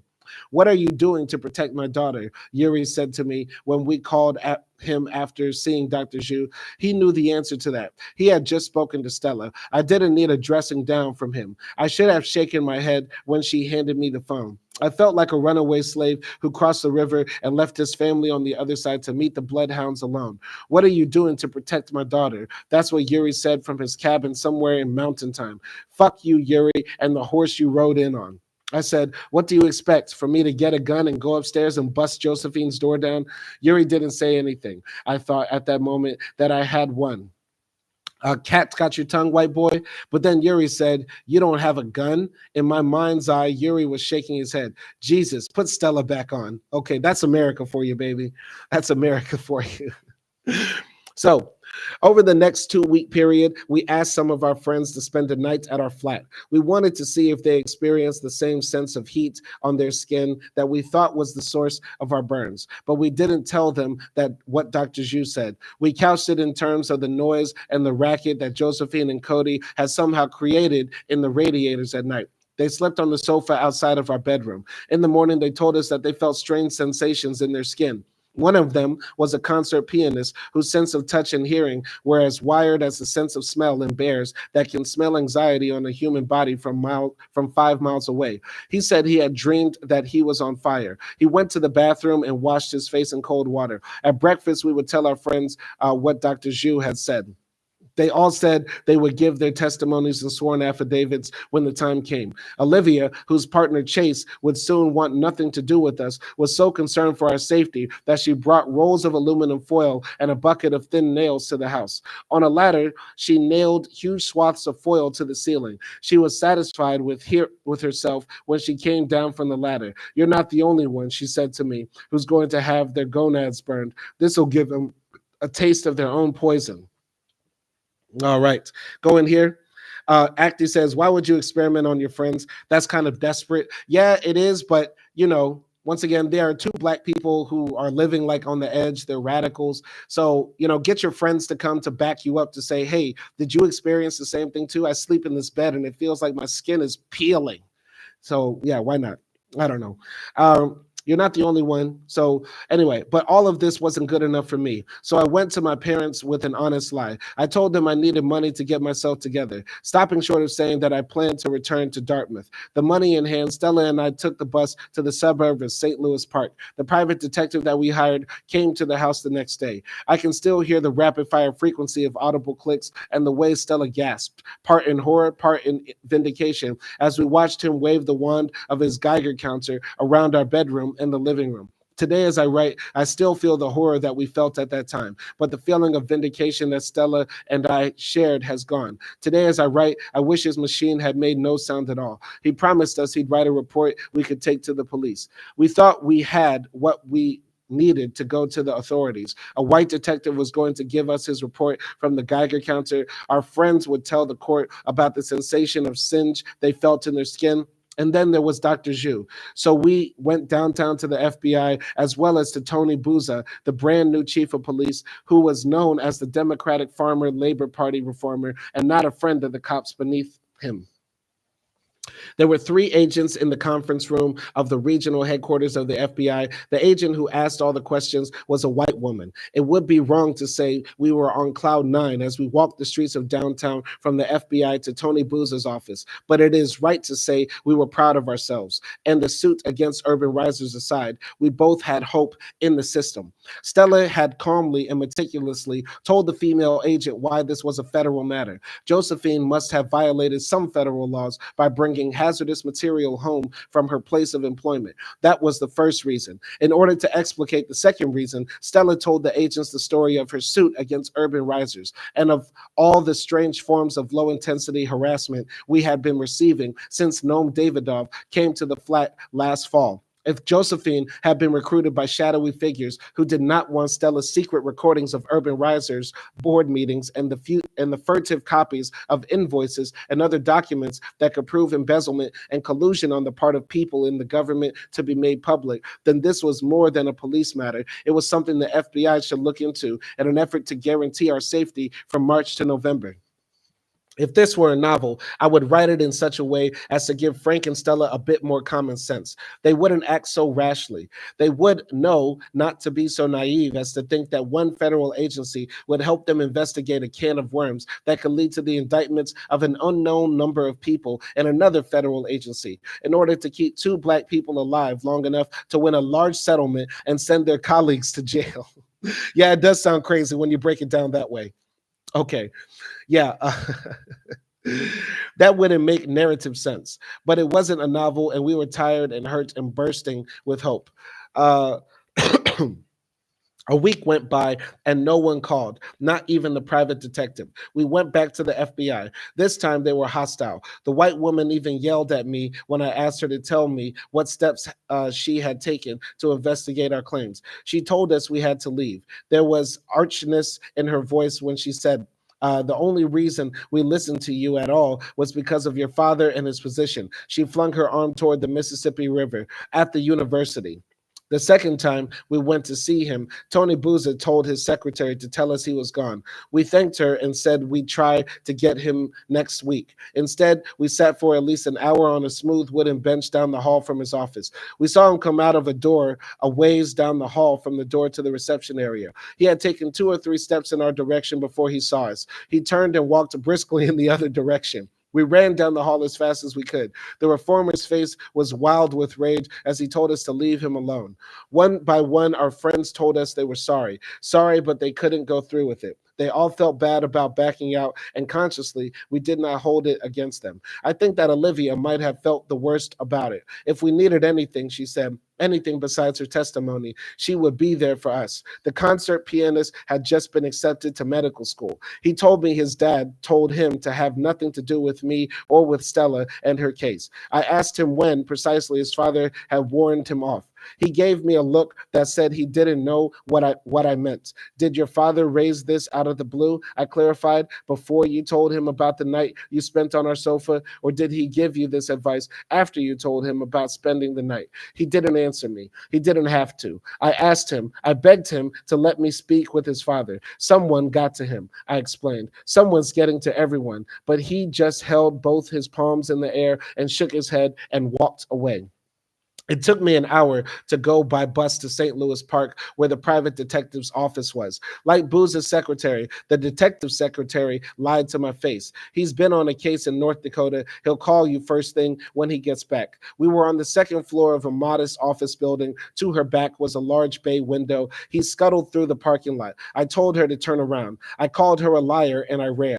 I took the stairs too, sometimes three at a time. I know he heard me as I ran through the parking lot and told him to stop. 5, maybe 10 yards away, we made eye contact in his side view mirror. He drove away. That's crazy. You're chasing. This sucks. This sucks, man. Love will make you do wild stuff. Love will make you do some wild stuff. Chasing down detectives in parking lots, harassing Democratic leaders in Minnesota, like just doing wild stuff. I think it would have been just easier saying, like, going to the police saying, hey, we have evidence that my neighbor is poisoning me. But the thing is, they tried to tie Josephine's radioactive death threat into their whole lives and the conspiracy, right? Like, if I got issues going on with something and I have an issue going on with my neighbor, I'm just going to settle the issue with the neighbor separately from the other personal issue I'm having, not tie them together into like some schizophrenic conspiracy. Now, to be fair, Frank and Stella have good reason to believe that, people are conspiring against them, right? It kind of makes sense. It kind of makes sense how the story is going. But I'm expecting like a twist at the end of this. I'm expecting Stella to like lose her case and like Stella being exposed as like a paranoid schizo at the end of this, something like that. That's what I'm expecting to happen in this story of Frank and Stella. But I digress. Let's find out what actually happened. So for several nights, the noise in the radiators and the burning sensation in our skin continued. Stella called the management for the third or fourth time since this had begun. Stella's name was on the lease. She told me they told her that Cody had told them that they were lying, that Stella had physically assaulted Josephine, that we were disruptive elements living in the courts, and that a person was living there, me, who shouldn't be there. Translation, we might have to raise your rent. The hydraulics of forces known and unknown had become too much to bear. I stole my parents' fern green station wagon with fall wood panels and 13 stickers from the national parks. Stella and I made sure that Cody saw us vacating the flat, and Josephine surely saw us from her upstairs window. It's a haze, the faces of all the people who put us up. I marveled at the way Stella could hold her head high when she asked people if we could stay with them. She was calling in her chips for gifts of her time and guidance that she had given to them over the years. A young white woman said 10 years ago, as a student at the U, she learned more from Stella than she had from any of her professors. Stella seemed to be whatever these white people wanted her to be, a source of psychic sustenance. Hattie McDaniel, not Maddie McDaniel, Hattie McDaniel to Vivian Leigh. I grew hot with shame whenever we rocked up to the house of someone from her past, and she fed them what they needed in order to let us stay. But she spoke to them as if access to their homes was her birthright, and in some true way it was. But something always happened. A parent of the young radical that Stella had groomed might not want us there anymore, or our presence threw the calculus of someone else's life into disarray, and we had to leave. A few nights before we ended up at Olivia and Chase's place, we both had a eureka revelation. Josephine and Cody thought we'd left for good. We surmised if we parked my parents' station wagon by the university and walked 6 blocks late at night, we might be able to sneak back in the flat and sleep in our own bed. We thought if we were careful not to flush the toilet until we were sure Josephine had gone to work and that Cody wasn't around, if we used flashlights at night, and if we let the blinds stay closed, we might be able to stay for a couple of nights without notice and without being burned, assuming they thought we were gone and had dismantled whatever they used on us before we sent Malika away and vacated the premises the first time. I'm pretty sure that's not how radiation works. I'm pretty sure once you turn off the radiation tap, like poof, it just dissipates in the air. Like once a place is radioactive, it's radioactive. Like, yeah. uh Acty says they are living like Anne Frank. Yeah, like Anne Frank, Afro Frank. Oh man, this is insane. All right, so 40 years later, my chest still tightens and I feel a phantom wound on my skin near my groin when I think of the morning we woke up in our own bed to the sound of tires crushing the gravel in the courtyard. We peeked through the blinds. We didn't recognize the car. It was more pristine than any car that usually came to the courts. The woman from the FBI got out. I was stunned by a rush of joy. Justice, I thought, at last we'll get justice. As she walked toward the house, she veered to the side. We heard the muffled spike of her heels on Josephine's steps. They were up there for 30 minutes or more. Okay, so according to Frank, the woman from the FBI and Josephine knew each other, meaning that there might have been some collaboration between their poisoning and the FBI having some involvement in it and them burying the case. That's not hard to believe. That's not hard to believe, knowing the history of the FBI in America. This is the same FBI that sent a letter telling Martin Luther King to commit suicide. This is the same FBI that did COINTELPRO, infiltrating the Black Panthers and other radical groups, making them dissipate and fall apart. This is the same like FBI that helped spread crack cocaine into Black communities and helped traffic weapons to revolutionary fighters in Nicaragua to fight against socialist governments and topple democratically elected leaders. You know what I mean? It's not hard to believe. It's not hard to believe, but it's still a wild, wild, wild story. Absolutely insane. Okay, going here. Going here to part 13, 3:37 a.m., Uptown Minneapolis. Stella's, before I continue, looking back on this, if I were Frank, I'd be saying like, damn, I wish I had an iPhone back then. Damn, I wish I caught all this crazy crackerness going on around me. Damn, I wish I had a camera. Boy, the iPhone will change everything. The iPhone changes a lot. You get what I'm saying? That's crazy.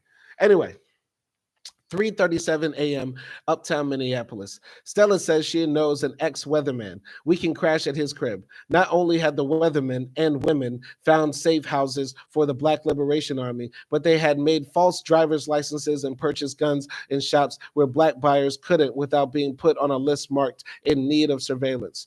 When the war ended, they grew tired of the rank isolation of being on the run. They missed their moms and pops and their friends, but most of all, they came to the realization that they were not Black. They were not genealogical isolates, slaves whose relational status had been denied them from the day they were born. They had chosen this life of armed response against the state. They woke up one morning and realized that the color of their skin meant this isolation wasn't a fait accompli. In September 1979, Jalil Mutakim, a Black Panther turned Black Liberation Army soldier, sent a communique from prison that expressed his sense of betrayal on the part of the kind of white revolutionary Stella and I were on our way to see.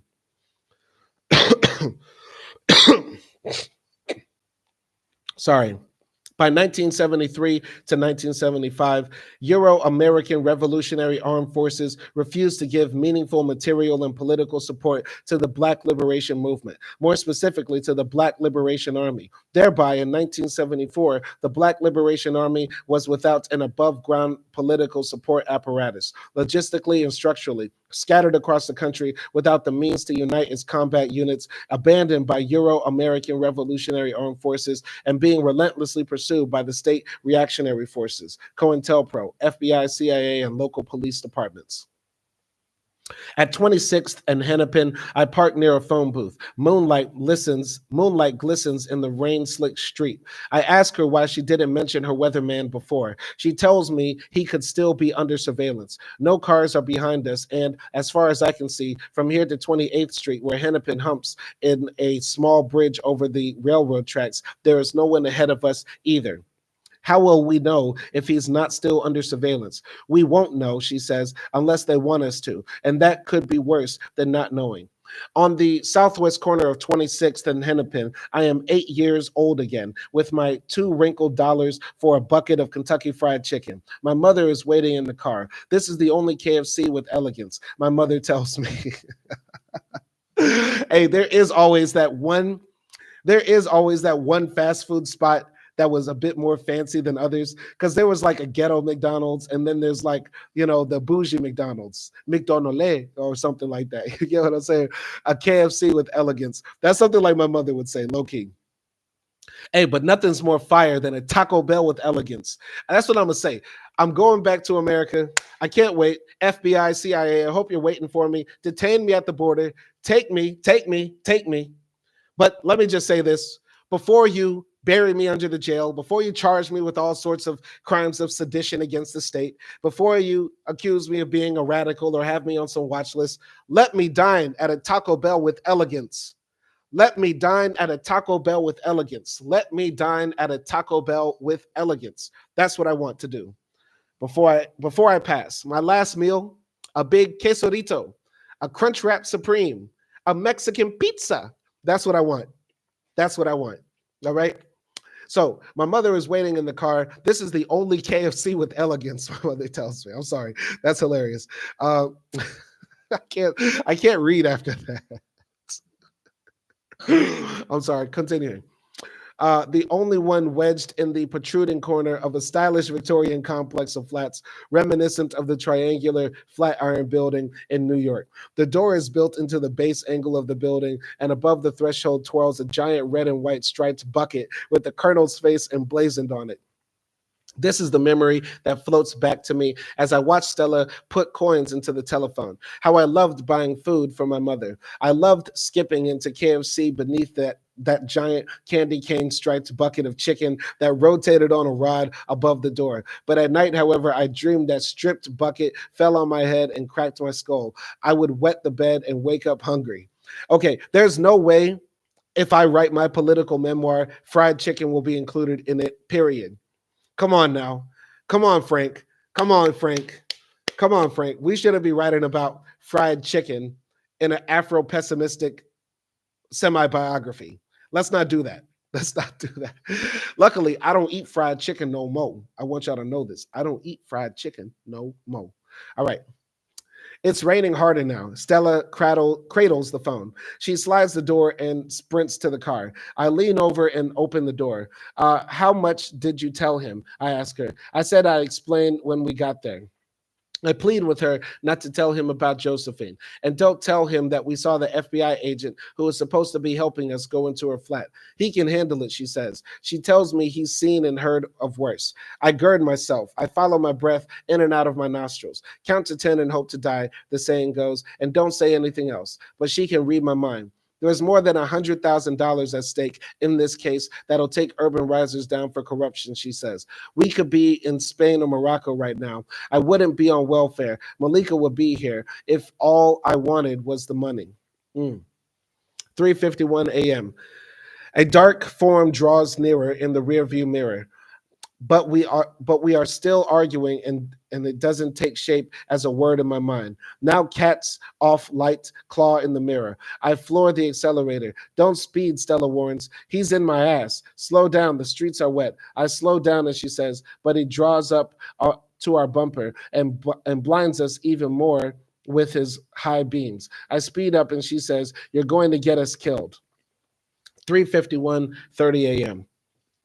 I switch lanes from right to left, and for a few seconds, the car behind us comes into focus as something more than a hulking shape in a shroud of light. I knew it wasn't a patrol car, no rotating beacon of blue running the width of its hood, no protect and serve painted on its sides, nor does it seem like a watch commander's unmarked sedan. Mosaics of soot and salt are splashed on its flank, suggesting an absence of institutional care, no indoor garage, no slew of men pressed into service for cleaning and upkeep as the case would be if the car belonged to the cops. This car is driven by someone who doesn't keep a record of his kills. I press down on the gas, though I know I don't have the nerve to drive at that speed. It will take for us to get away. He swoops in behind us. 3:51, 45 a.m. I'm not hallucinating. He's so close he'll ram us from behind if I stop or slow down. I suddenly know why Stella won't settle out of court. She wants to see the face or faces of the force behind the torment she's suffered from during and after and in some strange way, even before her ordeal with urban risers. She wants to flush them out in the open. Tonight, I want the same thing, to know, to see the face behind us. I grip the steering wheel as I would his throat. Fuck the dumb shit. I jerk the steering wheel to the right. No, Frank, but all I hear are my needs. We lurch into the right hand lane. Then I slam the brakes. Stella's body snaps forward and back like a punching bag, and the car that was behind us lurches forward in the left hand lane. Now he starts to run. No, you don't, I think. I must see your face. Down this wet city street, we race at 50 miles per hour. Suddenly he slows, as though he wants to be caught. Holy shit, we don't have Jamal's gun. I turn to my left and see that he is alone. Rage whirls in my brain because he will not look at me. From what I can see, he doesn't look as I thought. He thought about him many times since the day Noam Davidovs came to the house with the news of Stella's trial date and his somber admission that though he was her lawyer, he couldn't protect her in the months between his visit and her court date. J. Edgar Hoover had been dead for 8 years. Still, I thought, when he caught us, he'd be a plainclothes man dressed in gray flannel drab, a face that was pink and whisker free, a spit and polished pig. He doesn't look like that at all now. I can see hair like his flouncing up and down on that night when two men rolled out of my studio window and hightailed it down the alley. Is it the same man? I wonder. I want to see his face. By the way, J. Edgar Hoover, he was the first director of the FBI and died on May 2nd, 1972. In Dinkytown, one could buy tie-dye t-shirts that read, J. Edgar Hoover is alive and well in hell, the day after he died. That's hard. I want that shirt. Anyway, 3 times I look at him and then quickly back at the road so as not to run a light or anyone down, though no one seems to be out at this hour. His hair drapes down to his shoulders. His prolific reminds me of Uriah Heep, that angular rogue from the David Copperfield, whose veneer of humility proves as empty as his morals, a man whose hands are always moist. And unlike Uriah Heep, he is pretending that Stella and I are not even here. He drives down the street with the two of us speeding next to him, and he won't look my way, just as I am not looking at Stella, though she is yelling, telling me to leave it alone. I yell at him as though I think he can hear me through my glass and his. I spin the steering wheel to the left, forcing him to veer into the oncoming lane. Yeah, that got your fucking attention. He swoops back into his lane. We jostled like rag dolls in the inside of the car as I veer away from him, and the right front tire bounces up and then off the curb. This time when I look at him, he's holding a gun. Wow. So a moon swims out of a cloud. It pours crushed glass on the face of the lake. The engine hums as the station wagon idles on Lake of the Isles Parkway. Stella is saying, "What possessed you to run down a white boy with a gun?" She rotates her head to ease the pain in her neck. My temples are buzzing. I feel lightheaded and sick. I know I can't vomit in this car of all cars, but my hands won't let go of the wheel. The spacious home where I grew up lies 3 blocks north on this lakeside park and 6 blocks up the hill. And across the lake, there's a hole in the night where a stone church stands, vacant as any tooth, and a hole where my grammar school has carved itself into the gloom.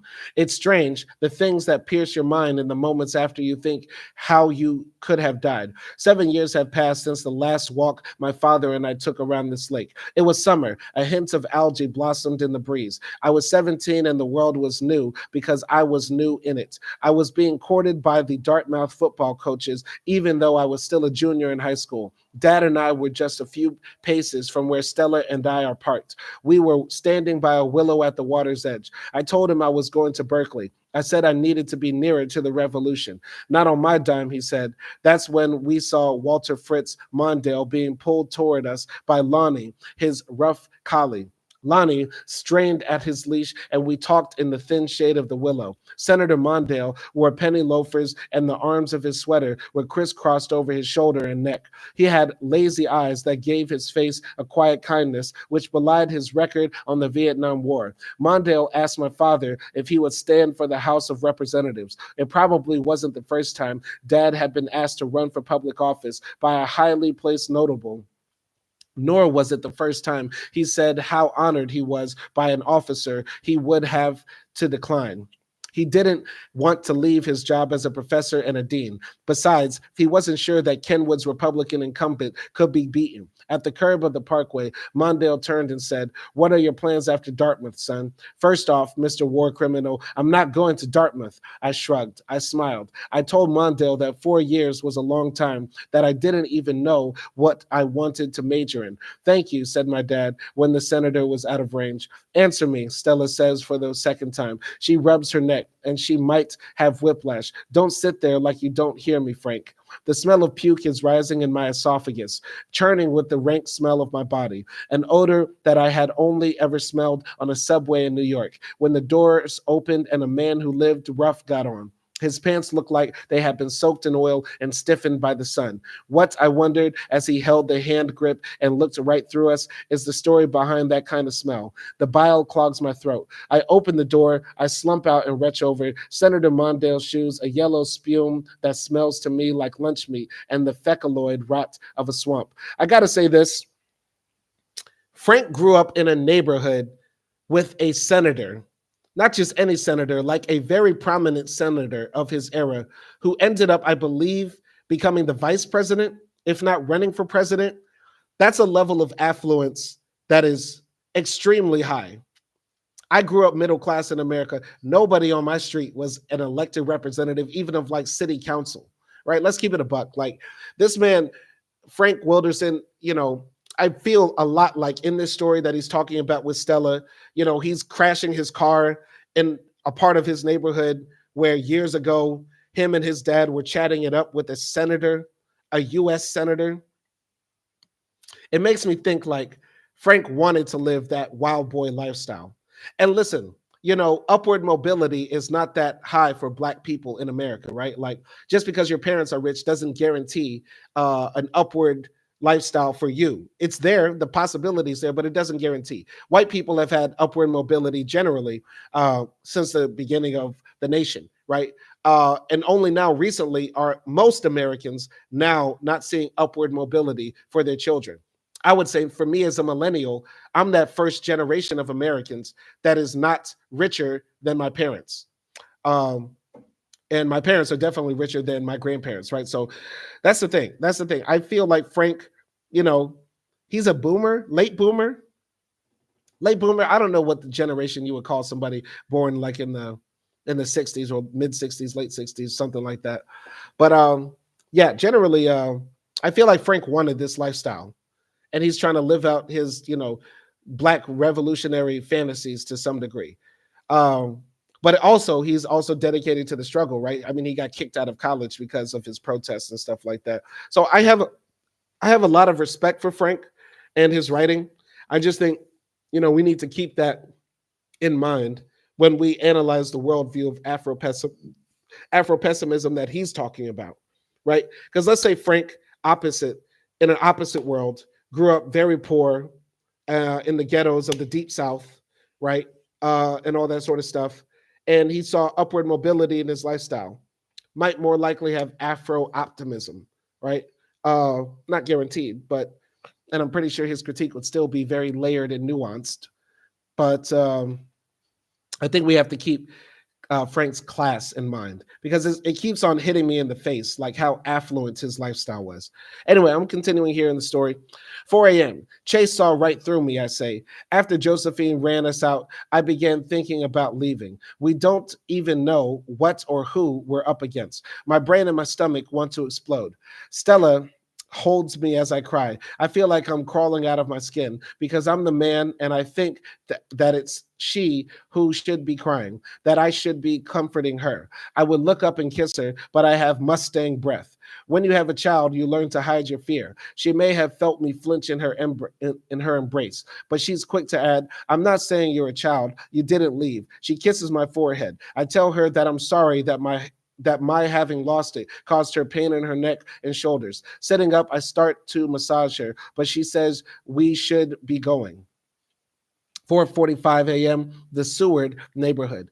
Lace dollies drape like toupees on the mantle where framed family photos are displayed. Toboggan sledding in Theodore Wirth Park, a summer picnic by the band shell at Lake Harriet, but no black and white scenes from the days of rage.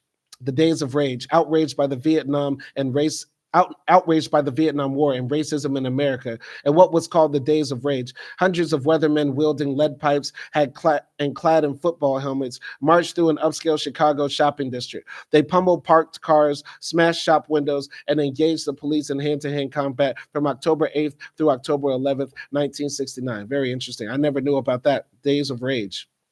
All right. But no black and white scenes from the days of rage, no portraits of Ho Chi Minh, no echoes of my expectations. Stella had said he'd been a weatherman, but it hardly seemed like the home of anyone who had fought the cops in the streets of Chicago or bombed the U.S. Capitol. And the man himself had the ambiance more of a therapist than of someone who'd thrown his body on the wheels and gears of the machine when the machine became odious and made him sick at heart. I see you're not flying your freak flag, she says, by which she means you've shaved your beard and cut your hair. Stella and I are slow to sit down.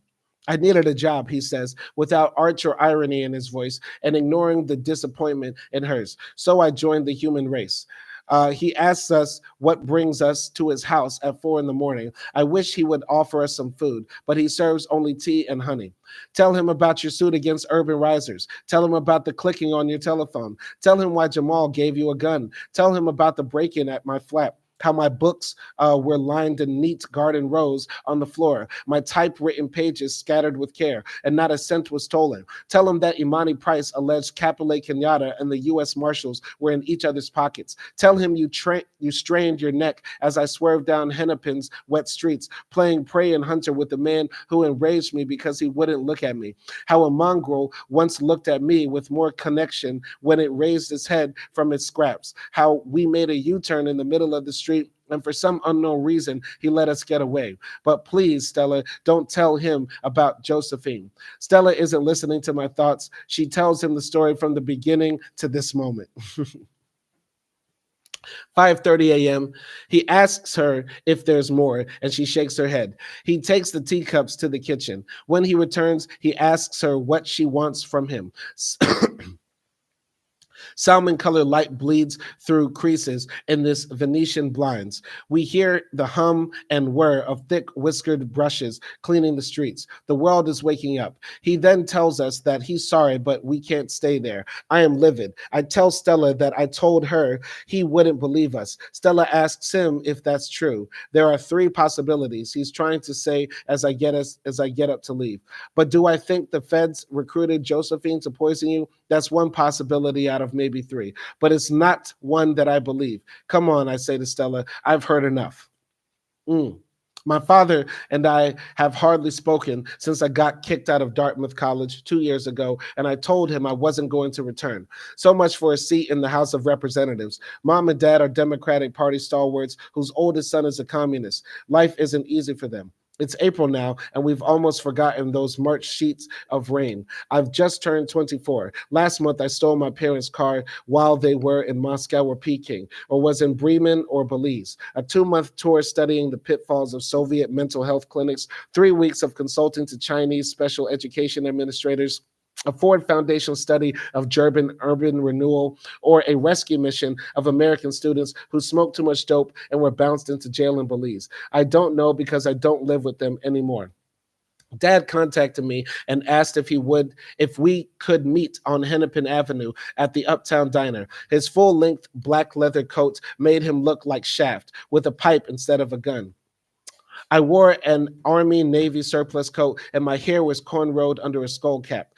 He dismissed the dinner menu and ordered a beer. He did not come to the point, but he knew Stella and I had taken his car. He might have even sensed our smell in it and known that we slept there. When I neither confirmed nor denied what he said, he changed the subject. He told me that the Iran hostage crisis had now gone on more than 150 days. He said it was bad for Jimmy Carter's 1980 re-election. He reminded me of the importance of going to vote, by which he meant the importance of voting for Jimmy Carter and Walter Mondale so that Reagan Bush wouldn't win. I almost told him that I was going to vote for the Ayatollah Khomeini, since he and the Iranian students had released all the black embassy staff, as well as the women, the previous fall during the first days of the occupation. But my father and I have been estranged for almost 2 years, and sarcasm is the last refuge of the weak. And even though the burns of my inner thighs had stopped stinging and were now just as just a low, hot itch. I wanted him to hold me. I wanted him to let me cry. I was tense. I thought we were meeting so he could tell me face to face to leave Stella. She was, as he knew, 16 years older than me and had a child half my age. I thought Dad came to speechify on the pitfalls of entering a ready-made family with a woman on welfare and her biracial kid. But he never showed dissatisfaction with anyone I'd ever dated, and besides, he liked Stella, for they had been colleagues in the College of Education at the university. I didn't balk as he went on about voting, but when he asked when I planned to go back to Dartmouth and finish my degree, I pushed back from the table. He held up his hand. Forget Dartmouth, he conceded. I need to tell you something. He said he shared a pew at the Basilica of St. Mary with the regional director of the FBI, Special Agent Lindbergh.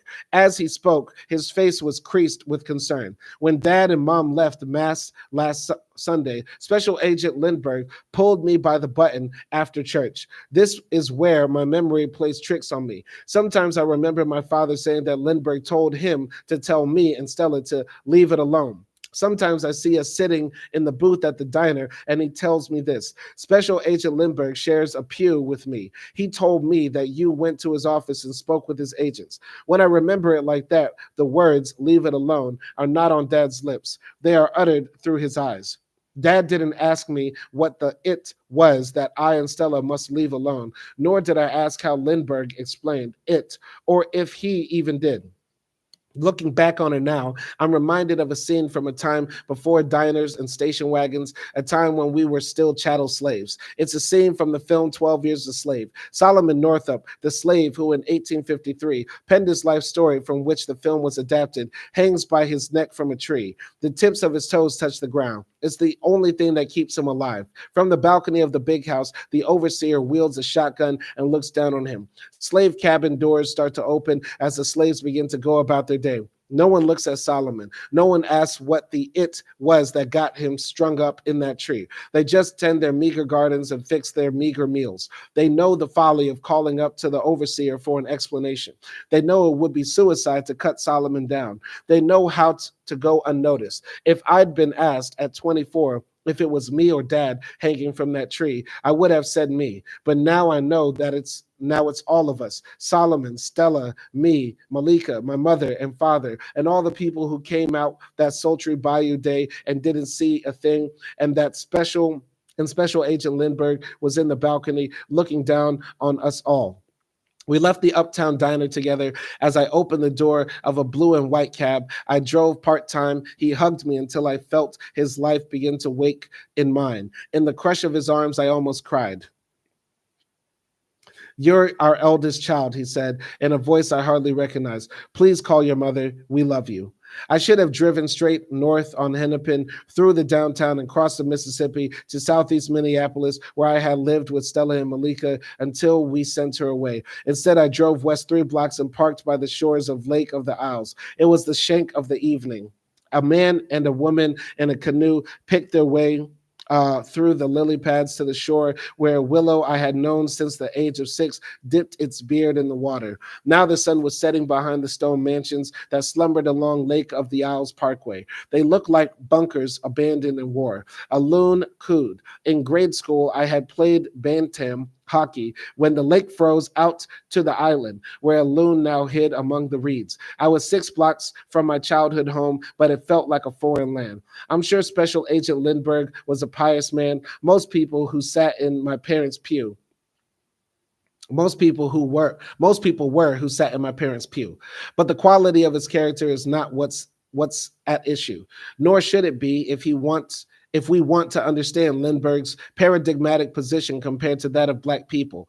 Less than 9 years had passed since a group of anti-war activists broke into the FBI office in Media, Pennsylvania on March 8th, 1971, grabbing whatever documentary they could find, and in that way exposed the labyrinth of violence that J. Edgar Hoover had created. Thanks to the investigative research of William Maxwell, we know a good deal about this violent labyrinth that protects our freedom. Maxwell's FBI's How J. Edgar Hoover's Ghost Readers Framed African American Literature broke the story, which revealed that the largest African American literature department does not exist on a university campus, but is part of the Federal Bureau of Investigation. In fact, the year 2019 marked the 100th anniversary of this department within the FBI, whose special agents read and analyze the nation's Black poetry, fiction, and creative nonfiction. That's really interesting. I didn't know that. You telling me I can become a Black literature scholar specifying my research on like far left Marxist Black literature and get a job in the FBI? You know what? Now that I said it, now that it comes out of my mouth, it makes sense.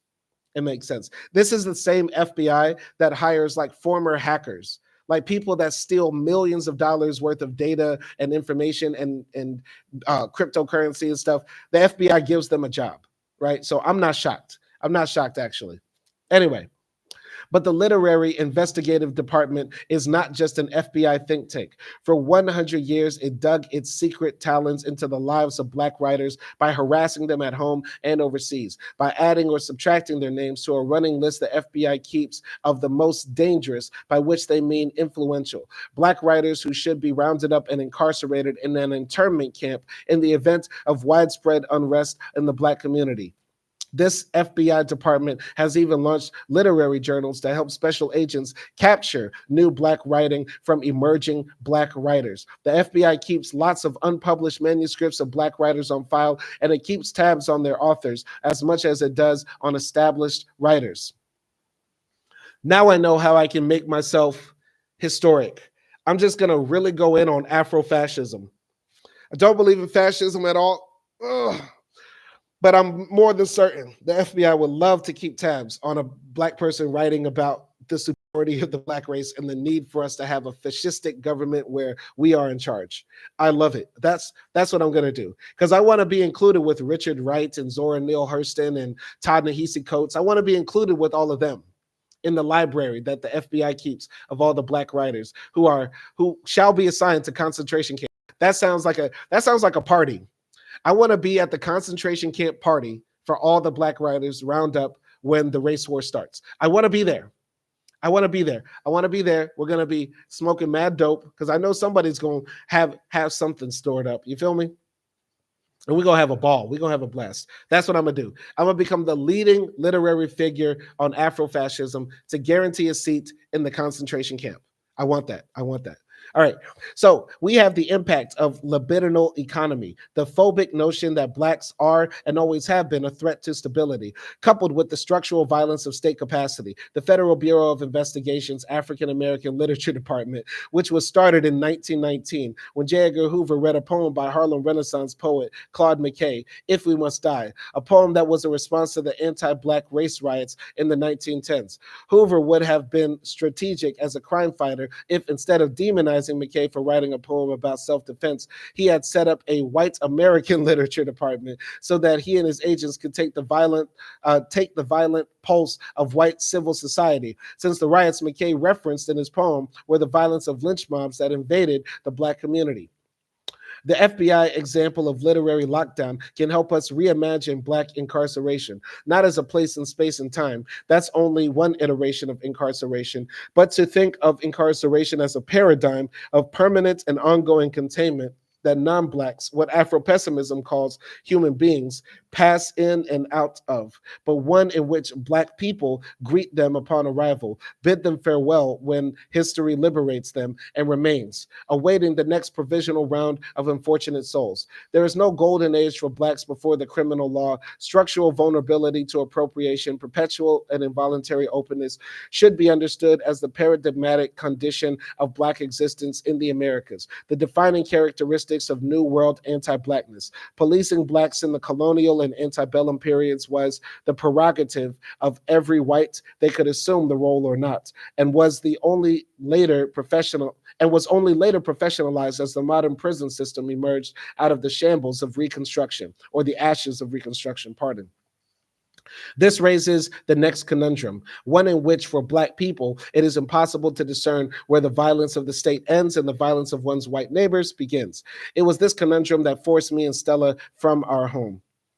Part 15, Hanover, New Hampshire, May 1980. The students, the professors, and even the deans on the college committee on standing and conduct are not the same as the ones who kicked me out 2 years ago and told me to get a job in a corporation or enlist in the army before I petitioned to return. I pruned my afro and shaved my beard, and I wore a blue necktie in lieu of an elegant noose. A dean asked me what I have been doing for the past 2 years. Like windows to compartments in a train passing swiftly on the track next to mine, I see the answers flicker by.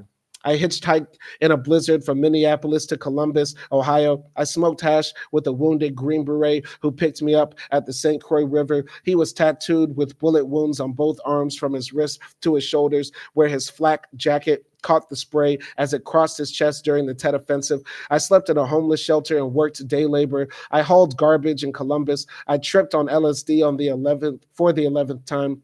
A squirrel in a park dropped an acorn from its mouth just to tell me Jesus saves. I know Jesus saves, I said with impatience, but where the hell does he shop? The squirrel jumped out of a bag. It got all sedity and told me it could not divulge such details. I came down off my high and went back to Minneapolis 3 months after you kicked me out. A 4 nights stint as a stand-up comic in a country and western bar. They wanted Red Fox, who, as it turned out, got his start with Malcolm X before he went mainstream, but I gave them Lenny Bruce. I didn't last the week.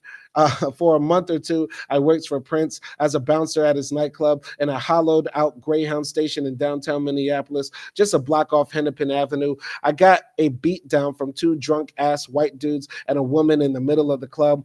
But the college committee on standing and conduct should take into consideration that I stayed on my feet for a minute at least. Then my hands and knees did their best. Was it strobe lights or the stars that exploded in my eyes when the woman hit the back of my head with a mug or a bottle or beer?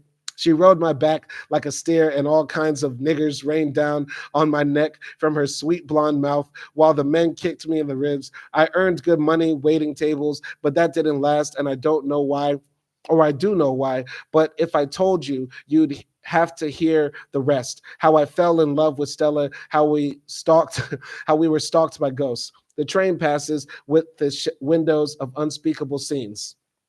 I give the dean the other truth. Freelance journalism for Twin Cities newspapers. I worked as a researcher for the Urban League, a PR person for the Legal Aid Society of Minneapolis, and I studied Dickens and Hardy for 2 quarters at the University of Minnesota. The dean, as I speak, is reading my updated file. As he reads, he says, there are gaps between jobs that are unaccounted for and almost nothing here on the last 3 months.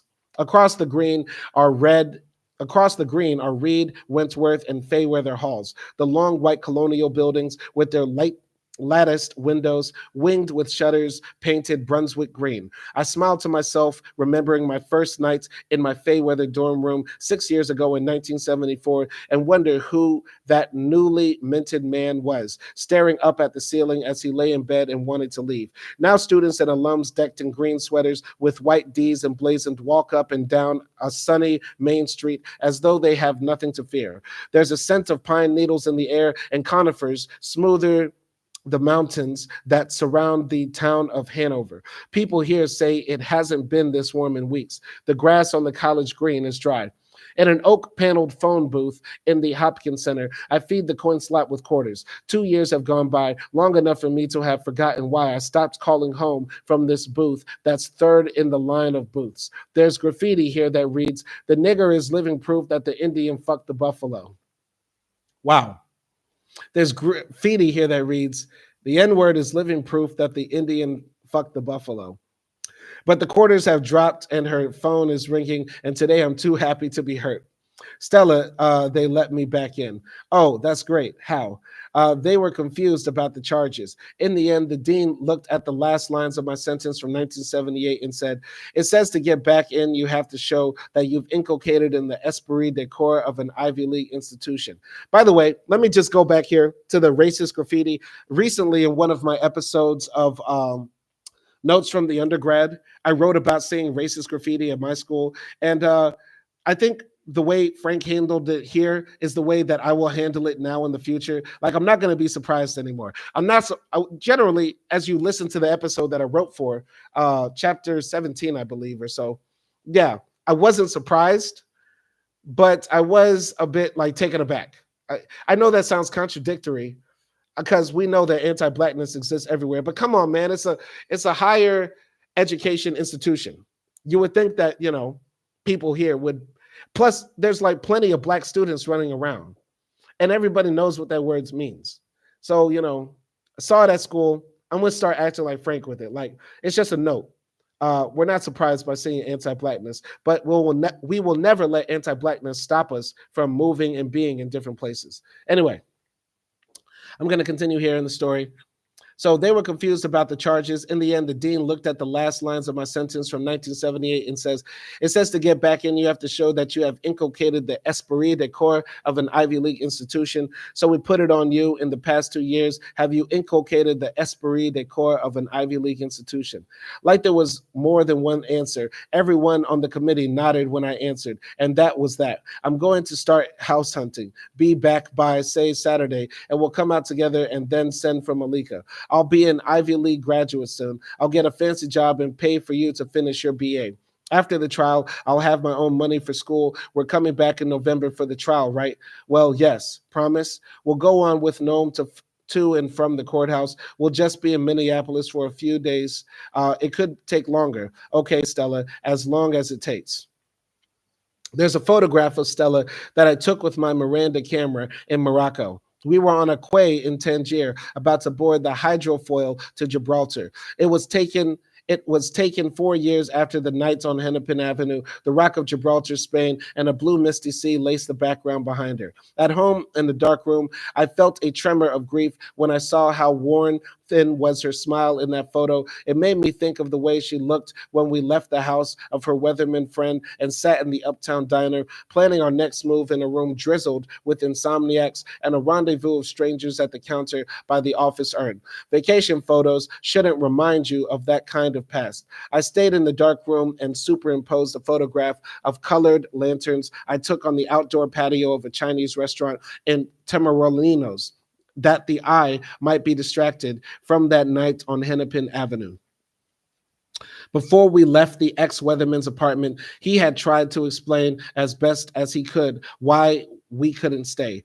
I don't want to think that my tribe is hardwired for evil, he had told us. Then he said when the Vietnam War ended and the Weather Underground started to disband, some people who wanted to go on fighting went south and infiltrated the Ku Klux Klan. For a long time, he had tried to forget the stories one of them told when he returned. He said there were no limits to the imagination down there when it came to the violent acts committed against Black people. They get migraines, his friend said, communal pressure on the brain, if they go too long without killing someone or burning someone. Stella, I can fight the war machine, but I can't fight that, he said. The U.S. Marshal won't let you bring those tapes and invoices to court. The ex-weatherman the ex-weatherman said, even if the U.S. Marshals weren't running interference for Capole Kenyatta, some agency was. The FBI scares me, but it's only fear, he admitted. Everyday people like Josephine terrify me. It's like looking at the face of my mother or of me. I'm terrified by the intimacy. That female agent from the FBI might have just made a routine visit to Josephine. The facts of the matter aren't the point. The point is, it's the North, but it's just like the South. By which he meant, you can't tell where the people end and the pigs begin in the hall of mirrors through which Stella and I were running. Then he laughed for the first time that morning, but it wasn't a laugh that gave him relief. The pigs and my mother, or the pigs and me for that matter. He stopped. Then he said, you know me, Stella. I was in the trenches when I thought it made sense, but I can't fight an army of ghosts. It's because I believe you that I'm asking you to leave. Very, very profound. That finishes up chapter 3. We won't start chapter 4 because this has been quite a lot. This has been about 2 hours or so on live. I really enjoyed chapter 3, but I didn't like how the narrative sort of bounced around and there were parts that were repeating in there. I feel like chapter 3 could have been truncated and made a bit shorter because just tell the story straight through and then give reflections on it, right? But all this bouncing around sort of made it hard to follow, but it all sort of tied up in a nice bow at the end. I really like how throughout that chapter, he's making the point that, Black people live under a constant state of potential violence from the state and also from regular civilians, individuals, right? Whether it be in America or anywhere, right? And the white man at the end sort of affirms that point by saying, you don't know where the pigs end and the people begin, meaning it's all one and the same. So possibly Josephine could have been talking to the FBI agent that could have been the first time meeting. They don't know each other, or they could have been colluding. The guy who was a part of the Weathermen Underground says it's very possible they could have been colluding, but we don't know. And that's what terrifies me, because both possibilities are very true. And as a white person, he's like, I can't continue to fight ghosts. But we as Black people have no choice but to continue to fight ghosts. But white people have the opportunity to dip in and out of being in the fight or not.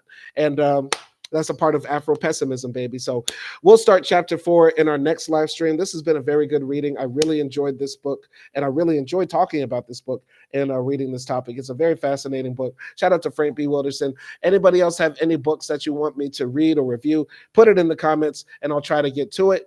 And be on the lookout for more movie reviews and different stuff coming. This has been an interesting live stream. Afro-Pessimism. Check out the book. Play this back on 2X. Download it. Listen to it like a podcast.